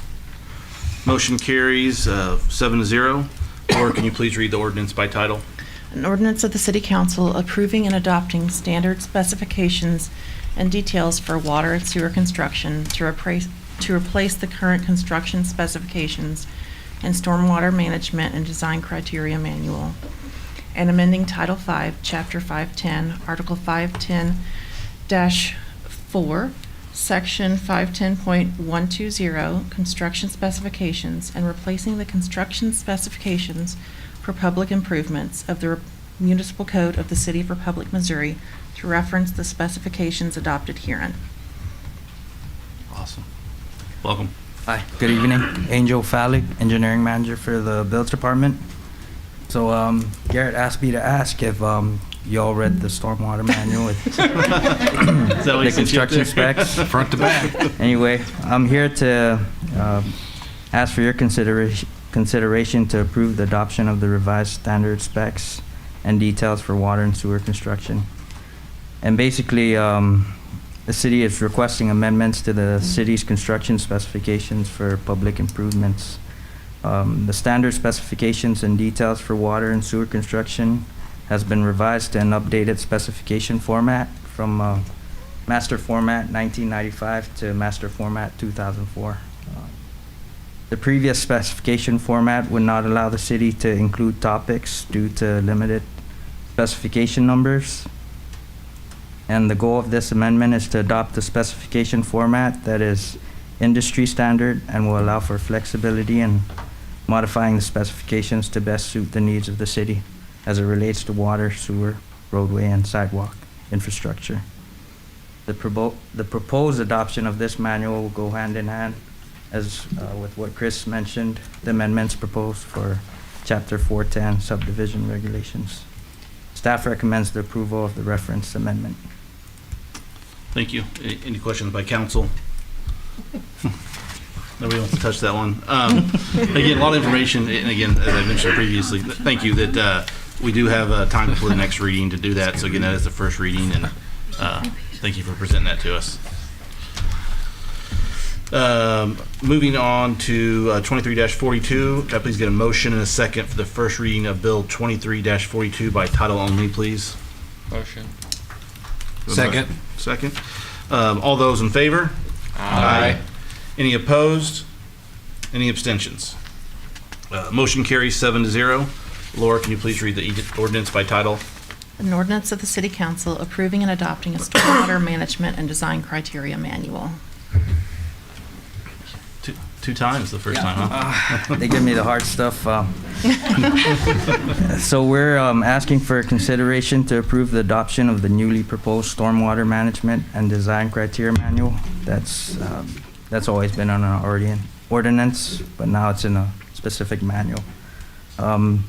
The City of Republic is requesting amendments to Article 410-7 Stormwater Management for Public and Private Improvements with the adoption of the newly proposed Stormwater Management and Design Criteria Manual. The goal of this amendment is to adopt a reference document to aid in stormwater management and provide design criteria for developments proposed within city limits. This document will provide the necessary updates to our ordinance such that we maintain compliance with state and federal regulations. The proposed adoption of this manual will go hand in hand with amendments proposed for Chapter 410 subdivision regulations. Staff recommends approval of this document. Sorry, Angel. Yeah. Any questions by council? I do have a generic question. I think I probably answered this, but so we have to meet the minimum. We have to meet state and federal regulations. Are we able to have stuff beyond that, or is it just mirrored? I think we can always look at doing more for the city. As soon as we get more feedback on what that is, we could likely include that. But as far as regulations, I think the state and federal regulations are pretty strict. So if we stick to that, I think we're in a good place. Awesome. Thank you. Any other questions? Angel, I got a question. And I always hate to ask those questions that I don't already know the answer to. Yeah. But have we discussed it with, I see Derek Lee here, who's representing a client, but he's also a council member of Springfield as well. So thank you for being here. Are these changes being considered against those that will actually have to use it? Have they provided feedback for those? Well, we had a banquet where we shared a flash drive with our new specs, our new stormwater manual with a lot of firms that work in the city. So was this back at the developers banquet 2 years ago? So Garrett's going to answer that. See, he just came to your rescue, Angel. No, Angel's doing great. I just want to, there's a lot that went into this. So I know these guys did a great job of covering this in about 10 minutes. This is multiple years worth of work, and I couldn't be prouder of these guys. One of the reasons I wanted Angel here tonight is because he is the one who helped get this across the finish line. This started back in 2018. Burns McDonald's task orders number 1, 2, and 6 were actually part of this. From there, it was tasked to the builds department to figure out the rest of the streets, concrete design, stuff like that. So we had to put the rest of the spec manual together. We had to go through the ordinance, figure out what we're going to take out, what we're going to change. We got input from citizens, developers, builders, sent it out to different engineering firms, got a lot of feedback from them. The developers banquet was an opportunity to give that out, and that was 2 years ago now. Yeah. But this is the culmination of a lot of hard work that went into this. So I know it's probably boring to most everybody, but it is something I'm very proud of. Yeah. Good for you, man. Yep. Proud of you. Great job. Does that answer your question? It answers my question, yeah. Yeah. Good job, guys. Thanks for all the work on that. Let's see here. All right, so now we are moving on to 23-44. I need a motion and a second for the first reading of Bill 23-44 by title only, please. Motion. Second. All those in favor? Aye. Any opposed? Any abstentions? I abstain on this one. Motion carries 6-0 to 1. Laura, can you please read the ordinance by title? An ordinance of the City Council amending Title II, Chapter 215, Article 215-4 of the Municipal Code of the City of Republic, Missouri by repealing subsection G of Section 215.840, weapons carrying concealed, other unlawful use. Okay. Yeah, I corrected. So I skipped over 23-43. Yeah, what are you abstaining on this one for? Or I think he called for the reading of 44. Sorry. It's okay. I just want to give a little levity to the conversation. Well, yeah, thank you. Do I need to get another motion? I did say the 23-44 for the first and the second. Do we need to redo that? I would suggest let's go back. I mean, he abstained on the correct one, but I think he accidentally skipped over the one that you just read. So I would suggest we just go back to 43 and then do a revote again on the second. Yep. Sorry, can I get a motion and a second for the first reading of bill of 23-43 by title only, please? Motion. Second. All right. All those in favor? Aye. All those opposed? Any abstentions? Passes 7-0. You want to read that again or no? It's up to you. I will. Sure. Thank you. It's not the one.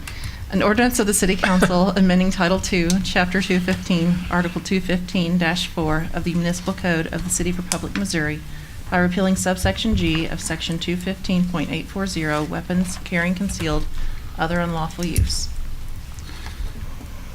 Thank you. Looks like I've got this one. So we've talked a lot about Brookline tonight. So originally in the Brookline consolidation, there was a provision that there used to be hunting on certain pieces of property in the area that they wanted to keep in place, dove hunting and maybe some deer hunting, but now those properties are being occupied. The new school is on one of those properties. It's getting ready to be built. We purchased 130 acres out there for the park. So what we'd like to do, per the ordinance, it was every year it's supposed to come back to this council that would allow for hunting or carrying weapons in those areas. And so what we're asking is to repeal this ordinance. We've had no complaints of shotguns fired in the last few years, but that area is poised for additional work centers and employment centers. And so therefore we're asking for this to be repealed, which is the basis for the ordinance coming before you. Because otherwise it's here before you every year. No one really knows what the history or the background of it was, but it was really based upon hunting in the Brookline area. And so therefore we are requesting and recommending that it be repealed versus bringing it up here, because we're not enforcing it technically now anyway and having it on the books. I guess we are enforcing it. I'm sorry, Major, that I would say it that way, but we just don't have that many complaints, and to keep having it on a routine agenda, I believe would be unnecessary. Thank you. Any questions by council? Shaky, you're not going to go hunting anything out there anytime soon, are you? Okay. Mr. Mayor, has there been any sort of notification to anyone in that area? My biggest concern is I know it's not enforced now, but that's a pretty serious weapons charge for anyone that could possibly be squirrel hunting for the last 10 years and just isn't aware. I think that my conversation, so that's a great comment. We actually kicked this around in the discussion, is how much actual enforcement would we do if someone was actually squirrel hunting in the area? I don't think that there's anything that's something that we and or the prosecutor has the right to say that's just not something we're going to hear within the court. Being an unlawful use of weapon and well, if they're hunting squirrels, but if they're unlawfully using it towards their, or my wife's chasing me around with it, I hope they'll. It's still squirrel season. Yeah, I do look like a squirrel. Thank you. Any other questions? All right. With that, again, remember this is a first reading. If you have any questions, please give us staff before the next meeting. Now we're moving on to 2344. I need a motion and a second for the first reading of Bill 2344 by title only, please. Motion. Second. Thank you. All those in favor? Aye. Any opposed? Any abstentions? I abstain. This passes 6-0 with one abstention. Laura, can you please read the ordinance by title? An ordinance of the City Council approving the final plat of the Iron Grain Plan Development District, Phase 1. Thank you. Mr. Tevin. I think we're on the last one. The Buildings Department's requesting approval of the final plat of Iron Grain District Phase 1. The final plat would legally divide approximately 14.62 acres of land into 2 lots and includes the dedication of stormwater and access easements.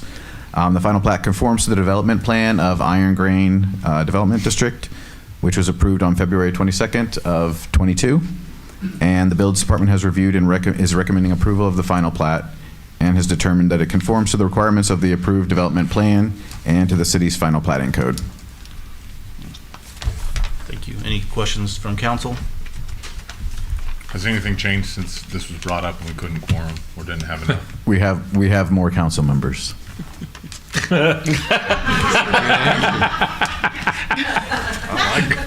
Great. That is all. Wait till the end, and then hit him hard with the joke. I like it. He's ready for you. It's hard to stump you, man. But It was great. You'd have talked for like an hour and a half tonight, man. I feel bad for you. So you need to put him on you the had one in radio. the chamber. I They pay me to come in here and do this. It's Fired it up. Any other questions?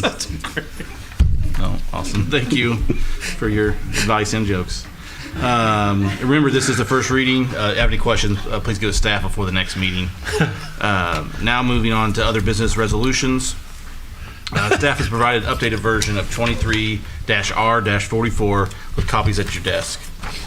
A resolution of the City Council rescinding Resolution 23-R-44, ratifying the incurrence of expenses owed to Reddick LLC Professional Services previously provided to the city in excess of authorized contract amount and authorizing payment accordingly, and authorizing the city administrator to execute a new agreement with Reddick LLC through June 2024 for the provision of professional services in connection with the city's effort to fund its new wastewater treatment system.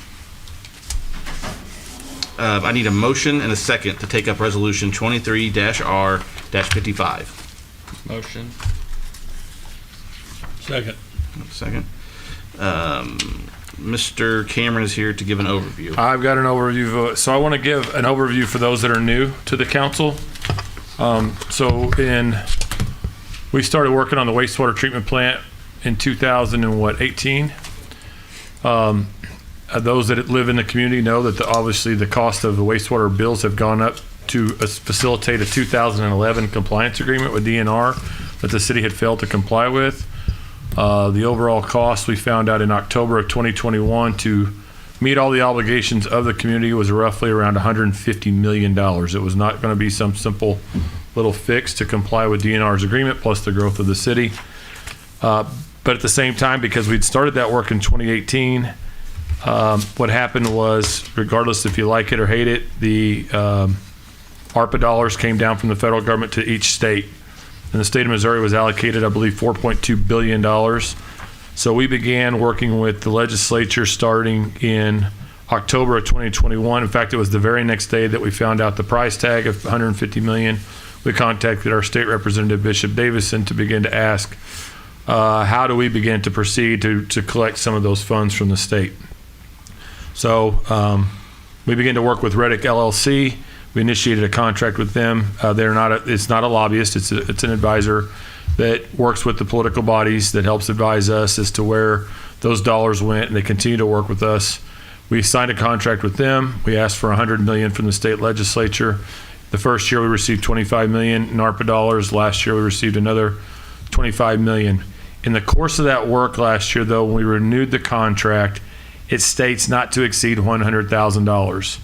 And it expired. The $100,000 expired in April. So basically, the consultant continued to work because we continued to contact him. And let me give you a little logistic lesson on how the legislature works. The governor does not sign the budget until June. So all the work that goes up until, so as you know, the governor has line item vetoes. So he could have line item vetoed the work that we do. So we continue to work with these consultants as we, again, this consultant does not walk the halls of Jefferson City with me or the mayor, so they are not allowed in the Capitol, but they are advisors as to how to navigate through where those dollars are. And so he continued to work through April, May, June, and incurred and billed for $65,000 of additional invoices, even though his contract stopped at $100,000. So technically, by the letter of the contract, we owe him absolutely nothing, but by the moral obligation that we continue to work with him during that session, I'm asking this council to authorize that payment and then begin to authorize the next agreement to work through this next legislative session. So basically, we have spent $200,000 to date over the last 2 years. Again, we've received over $50 million. But again, we are asking for the remaining $50 million. We need this individual. He's very helpful in our efforts, as have ever been everyone on the legislative side, the mayor, myself, even our staff. And so I'm just saying that we should have caught this back in April, should have came back in April, made an amendment, and we didn't. We tried to do it in another resolution, and I just think for the sake of transparency and openness to the community, this is the most cleanest, fairest way to do it, is to end the original contract, pay for the additional services, and then enter into a new agreement all at the same time. So we're redacting the previous authorization that you did. All this funding has already been authorized by this body. I just think that this is the most transparent and cleanest way to do this, that we're ending that agreement and paying for the services that he did provide, because I'm not denying that he provided the services and he was very beneficial and instrumental in us receiving the funds. And he'll be instrumental in our efforts as we continue to go through this next legislative session. And so it's very important on the last $50 million that we have every resource available to try to secure every dollar that we can. And I'll answer any questions with that. Any questions from council? So to clarify, this would pay the amount that's due, and then will there be, this also starts another contract, or will there be another request for? No, yes, so this will start another contract not to exceed $120,000. It goes through June of 20. It goes through the governor's signature of the budget in June of 2024.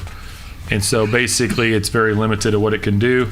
If we go into the next legislative session, because technically what we started with was 25 million, 25 million, 25 million, 25 million. We're going to continue to ask because our citizens have already footed the first 50. If we can get the other 100 through the legislature, that would be very beneficial. So yes, we're asking to clean up the last contract, authorize payment for the excess of the authorized contract of $65,000, and then proceed with me executing a new agreement that has a not to exceed of 120, but it expires in June of 2024. And then obviously, hindsight's 2020. Going forward, if that contract ends, we continue to use, we would bring it forward. We'll bring it forward in May. So Yes. it'll be targeted. What happened, and what I want to say for the community, what I love about our processes is our finance department, they manage the contracts, and when the invoices come to a certain point, when it got to 90 and there was an invoice for 15 more, they stopped payment. They said, listen, the contract does not allow for it. And so at that stage, it was like, we need to go get additional authority. So there's been no funding actually spent in excess of the contract. So no taxpayer money has been spent beyond what this council's authorized. That's the great news of all of that. But he has done the additional work, and therefore we need to get additional authorization. So that's the transparency piece by which I'm very proud of our staff and what we do to at least ask for it. So I respectfully request your approval. Any other questions from council? All right, let's see here. So with this, we can go ahead and vote on this. All those in favor, please vote aye. Aye. Any opposed? Any abstentions? Resolution carries 7-0. Reports from staff. Thank you, Mr. Mayor. I thought you did a great job tonight. I think that, Brian, I thought you did a great job, even though you don't want to speak in front of people. It's not as easy as you think, is it? Yeah, well, Angel and Garrett, I love the passion for it. I think that it's funny, you go back to the developers banquet.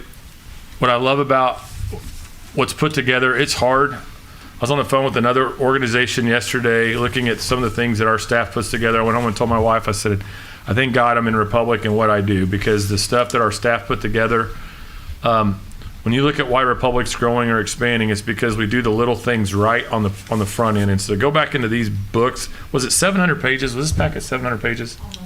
Almost 677. Yeah. That's right. So to go through all those things and have velocity, all the V's and the gaps and all the things you're looking in this document, I promise you I don't understand what all of it means, but thank you. Really, I don't think people will understand, but the development community will understand it. They really will. And if it makes it easier, that's what we want. There's less ambiguity into that process. But I know it's not easy and most people don't get it. It's like I said, there's not gonna be a ribbon cutting for a new stormwater manual, right? There's not gonna be a new, groundbreaking for it. But Garrett, I love to see your compassion for it, man, what it means to you, because that's hard work. And sometimes it's under-recognized and people don't understand what goes into it. So Angel, for publicly speaking and having to get up here and do this, kudos to you, man. I wish we had more time for the resident that was here. Melanie, that lives out in Brookline. She mentioned that we discussed the impact, and that she'd done research or asked for inquiries about what is the financial impact along the MM corridor. I want to be very clear about how I state this. The Department of Revenue does not allow me and there's about 5 of us in the city, we sign an agreement that we cannot, I know how much sales tax Walmart generates every month. I know it down to the penny. I know what Wendy's generates. I'm not allowed to disclose that by law. competitors. It's not released to the general public, but we're allowed to see that because we have to monitor what those things are. I'm not allowed to disclose it. It's just if a reporter calls me, it's stated. I didn't refuse to provide anything. The Sunshine Law does not allow me to permit it. So it wasn't a refusing, it was obeying the law. So however that wants to be communicated, to each their own. But what I want to say on the financial impact of the MM corridor, I want to say something for the community to understand. When Republic consolidated Brookline, this community right now is paying a debt service of over $12 million to run water and sewer to Brookline. So the agreement on Brookline, Shaky, you'll probably remember this, there was not water and sewer to that area. So the city extended water and sewer. The second that happened, adjacent to James River, adjacent to MM, 6 miles from an airport, adjacent to I-44. And like I told Melanie, it is the future. It is what I would consider a powder keg of transportation, infrastructure, and access to rail and air.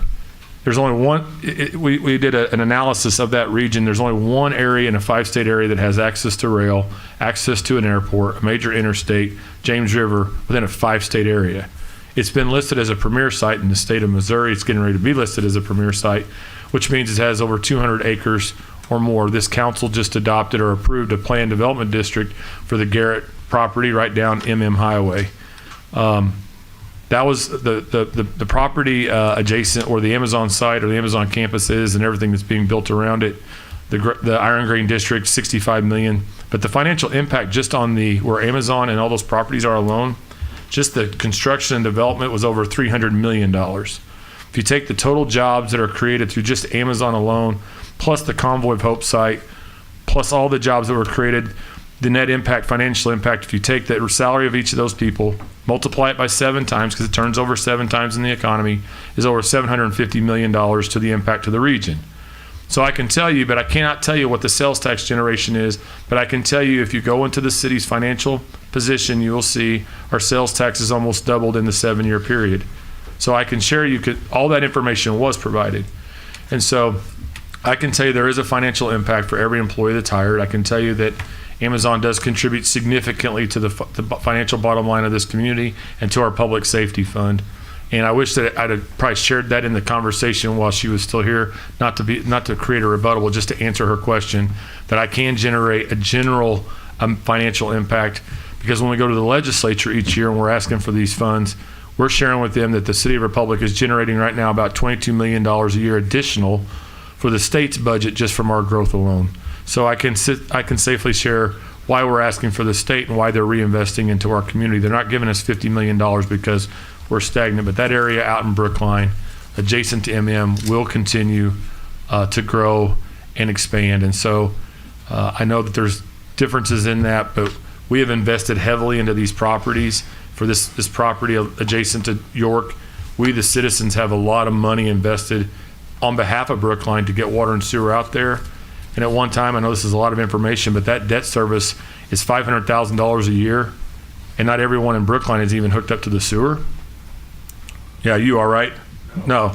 So we ran it out. Sewer or city water. But on that note, I still don't have internet. Well, I don't get to cover that, Shaky. You know, Amazon is an incredible improvement, but they killed my internet. Well, I'm sorry. The police department and the fire department have both verified that. That's embarrassing when you live within eyesight of 2 fire stations and can't call 911. Yeah, you told me. And we've still not fixed that, David. Still. Blame it on Angel. He's right there. It's not his fault either. Yeah, I had to throw him under the bus. We've got to come up with, I realize you're not in the cell phone business, and I realize you're not in the internet business. But what nobody realizes is with all this infrastructure improvement, what's the last thing that goes in on that project? It's not the water, it's not the sewer, it's not the storm drains. The last thing that goes in is the internet access. We'll work on it. So I just want to tell you that there is a financial impact to everything that's going on. And I appreciate those that are continuing to invest to help us to recover, because what used to cost us, we were making $50,000 a month when I first got here, we were paying $500,000 a year to get $50,000 a year in water and sewer revenue. That's not going to pay off $12 million very fast. So you can't put $12 million out there and then make it hard to hook up to it. You follow me?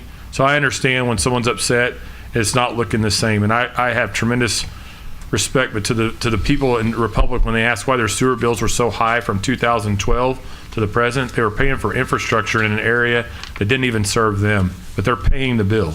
So we have to find ways to recover those, and having investors do that. And I'm proud to see that the investor and the engineers went to the residents and spoke. I think that speaks to who Republic is, and so I appreciate the work on that. I just want to real quickly welcome the new council members. Justin and Brian, thank you for your willingness to serve. I enjoyed the conversations we have. And again, thank you for just being a part of it. You got the work. I'll say this, your first meeting, there's a reason why we brought food in tonight, because I figured we should have brought blankets and a pillow too, because it feels like it. But I do appreciate the residents that showed up and your willingness to serve and to see that and be in front of it, ask questions. In the coming weeks, I will reach out to you and arrange some time for us just to sit down, introduce you to staff, kind of introduce you to some of the protocols and ways that we contact you and things of that nature. But we will give you a proper orientation. We just needed to get you sworn in first, but you got sworn in front of a whole crowd tonight. Please go to the website. The admin report that I write every 2 weeks, I don't write it. I guess the staff actually write it. I provide information in there. There are parts of that I do include, so I do have some capability.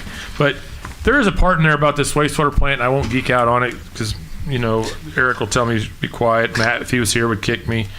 But there is a part in there. We received our anti-degradation report from DNR this last week, and it's kind of like the stormwater manual and the construction manual. Anybody that wants to read it, but I'm one of those, it's like I geek out on it too. But it tells you why we're having to build this wastewater plant. It's not just because we're picking numbers out of the air. This is a real issue for our citizens, and it's outlined in there. There are 2 dedications coming up that I want to draw the council and the community's awareness to. Jordan Valley, that if you're not aware, they built a new facility in Republic. It's already meeting their growth, exceeding their growth needs, and so that's good and bad because they just built a new facility. But I believe on Tuesday, October 3rd at 9 o'clock, I'm unable to attend that particular event because they just sent it. But if you're able to go out and support that, Congressman Burleson will be there speaking on behalf of support of the project, but also the Convoy of Hope dedication on October 5th. They'll be dedicating their new global headquarters. And so if you've not already signed up to be a participant of it, I can't remember how many opportunities or invites were sent out. I think I heard over 7,000. So there will be shuttles going to and from that site. The governor is speaking at that event. There are a number of elected officials, state and federal, that I believe are going to be there. But this is a huge, if you've not seen the new Convoy of Hope campus, and remind me, when is the tour? So next week there is a tour for city staff and city members. If you've not been through this facility, it is is it a 250,000 square feet? Does that sound right? 3 stories. I've been inside this facility. It is world class, and it's right here in our backyard. And I think if you get a chance before they completely get it occupied, and before it's just going to town, I think you ought to take a look at it. But it's a privilege to lead this community. It's a privilege to see the community come out and express their position on where they're at and express their concerns. Sometimes you listen to that, you think, wow, if that was my house, it's a valid point. If I was the investor, it'd be a valid point. But I appreciate everyone that was here to standing room only. And so with that, Mr. Mayor, I do have on one comment. I think Matt says that the football score was tied 0-0, so no win tonight. And I want to say one thing. Bob Ford's not here tonight. Just remember him in your prayers. He's had an accident to some extent where he's had some medical complications. I won't get into them, but he sure could use our prayers tonight. He just he's battling through it, and he's right in the middle of the budget at the same time, but he's been a great addition to our team and staff. And with that, that's all I have. Any other reports from council? Mr. Franklin? Thank you, Mr. Mayor. First of all, good job, Mr. Mayor. You did an excellent job tonight, so great job. Thank you very much for all the hard work on all of the water stuff. I haven't read every page, but I read through a lot of it. Eventually, I'll get through all of it. But great job. I appreciate all of your passion on that. This last week, Mr. Updike and I had a chance to attend the Missouri Municipal League Conference. It's a yearly conference, training conference. It's a great place to learn a lot of different things that pertains to us here on council. One of the most popular things that I got to hear this year up there was how great Laura was. Everyone that I run into would tell me how great Laura Burbridge was, and I would agree. But it was just great to see, how much your hard work goes all the way across Missouri and so many different places that I had no idea. But everyone loves you, and I agree. Great job. Other than that, it's always a great time to go down there. I encourage any other city council members that ever want to do that. There's so much information between that and the networking you get to do with all of the officials. It's just a wealth of information, and it's a good way to brush up on a lot of things that we don't cover all of the time. Other than that, big thanks to the wastewater and water. I guess it was the governor last week was water appreciation week. Yes. But I don't know if that's a congratulations or a good job or what it is, but I appreciate all of your hard work. I know the citizens do too, and so thank you for everything. That's all I have. Mr. Updike? I want to congratulate Mr. Franklin on the MGI Missouri Governors Municipal official. Yeah, where he actually graduated class, where he's now a certified official. Certified municipal official. Yeah, through the Missouri Municipal League. And one of the main topics up there was a lot about wastewater and all their environmental classes. So I've learned a lot more about stormwater and drainage this past week at that conference than I have sitting here with it going in one ear out the other. I actually understand a lot of it now. So now you got 567 pages you can read through too. That might be, well, I don't want to say only bathroom material, but technically. Are we done with your toilet jokes? Yeah. Do you have some? I have two things. Go ahead. First thing, welcome to our new council members. To echo what David said, it's not lost on me that this is a council entirely made up of dudes at this point, and that can't happen, I don't think. This isn't a knock on who was appointed to these seats in any way. We just need female representation. And I say that very subjectively as somebody who works in a leadership role with almost entirely female coworkers. Their perspectives are invaluable. And I know that crosses over into the community. And so with an election coming up in April, I would, if anyone listens or watches this, other than Dave's mom. Come on, Mom. And maybe you, Dave. Where's the camera? Maybe you, David's mom. We need women in this community to run for and occupy these seats. We just do. And I feel like that needed to be said. Nothing against you. You're fine. There's that. The second one, which is going to sound like in total opposition to what I just said, but we did, and it was me who voiced a matter about a missing council member, Miss Poole, and I'm just wondering if there's an update on that, because we were kind of discussing whether or not we needed to fill that seat as well. Mr. Mayor? So what we did after the last meeting, not the last meeting because we had a Zoom call for the selection of council members. What we did after the last meeting, went back and actually looked at the attendance record, looked at the charter. There's also an ordinance that has some conflict with the charter. However, the charter does supersede. It's the more restrictive of the two because that's what the voters have adopted versus what this body has adopted. So what you'll see is on the next, because this would technically be the third the third absence of the position, and then what we will most likely do is prepare a resolution like we did the previous time that would allow the council an opportunity to vote to excuse the absences or not to excuse the absences. Should they be excused, then the position would continue to go on, assuming that there was attendance. If not, otherwise, then it would be considered unexcused. And per the charter, it's very clear that if you miss three, you've lost your seat unless they're excused. So technically right now, per the charter, the position would typically be vacated unless this body chooses by vote to excuse those absences, which we will bring to this council at the next meeting. And so we did not leave it, but this meeting would be considered the third meeting, if I'm correct. That's right, yeah, the third consecutive regular meeting. The council member has to fail to attend 3 consecutive regular meetings. Okay. And Mr. Mayor, If that was the case and the council does not excuse the absences, then what we would do is we would post the position like we did the 2 vacant positions, and that would be the process. So we'd follow the same process that we just did for Mr. Neal and Mr. Fields. So that's how the process would work, with the understanding that they would need to refile in December, should that be the direction of the council. Thank you. Any other reports? I'll wrap it up. This went long, not my fault. I think Matt intentionally had a football game to avoid a long one, but I do appreciate Laura's help, everyone's help, and kind of reiterate, the staff. There's so much work that goes on behind the scenes. I know Garrett's group and Mr. Taper's group had a lot of talking tonight, but do appreciate all the effort. I don't think I'm constantly reminded how much work goes in behind the scenes, and appreciate your guys' efforts.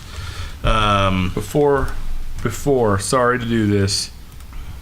When does the transition to the utility billing office go out to the bills department? Tomorrow?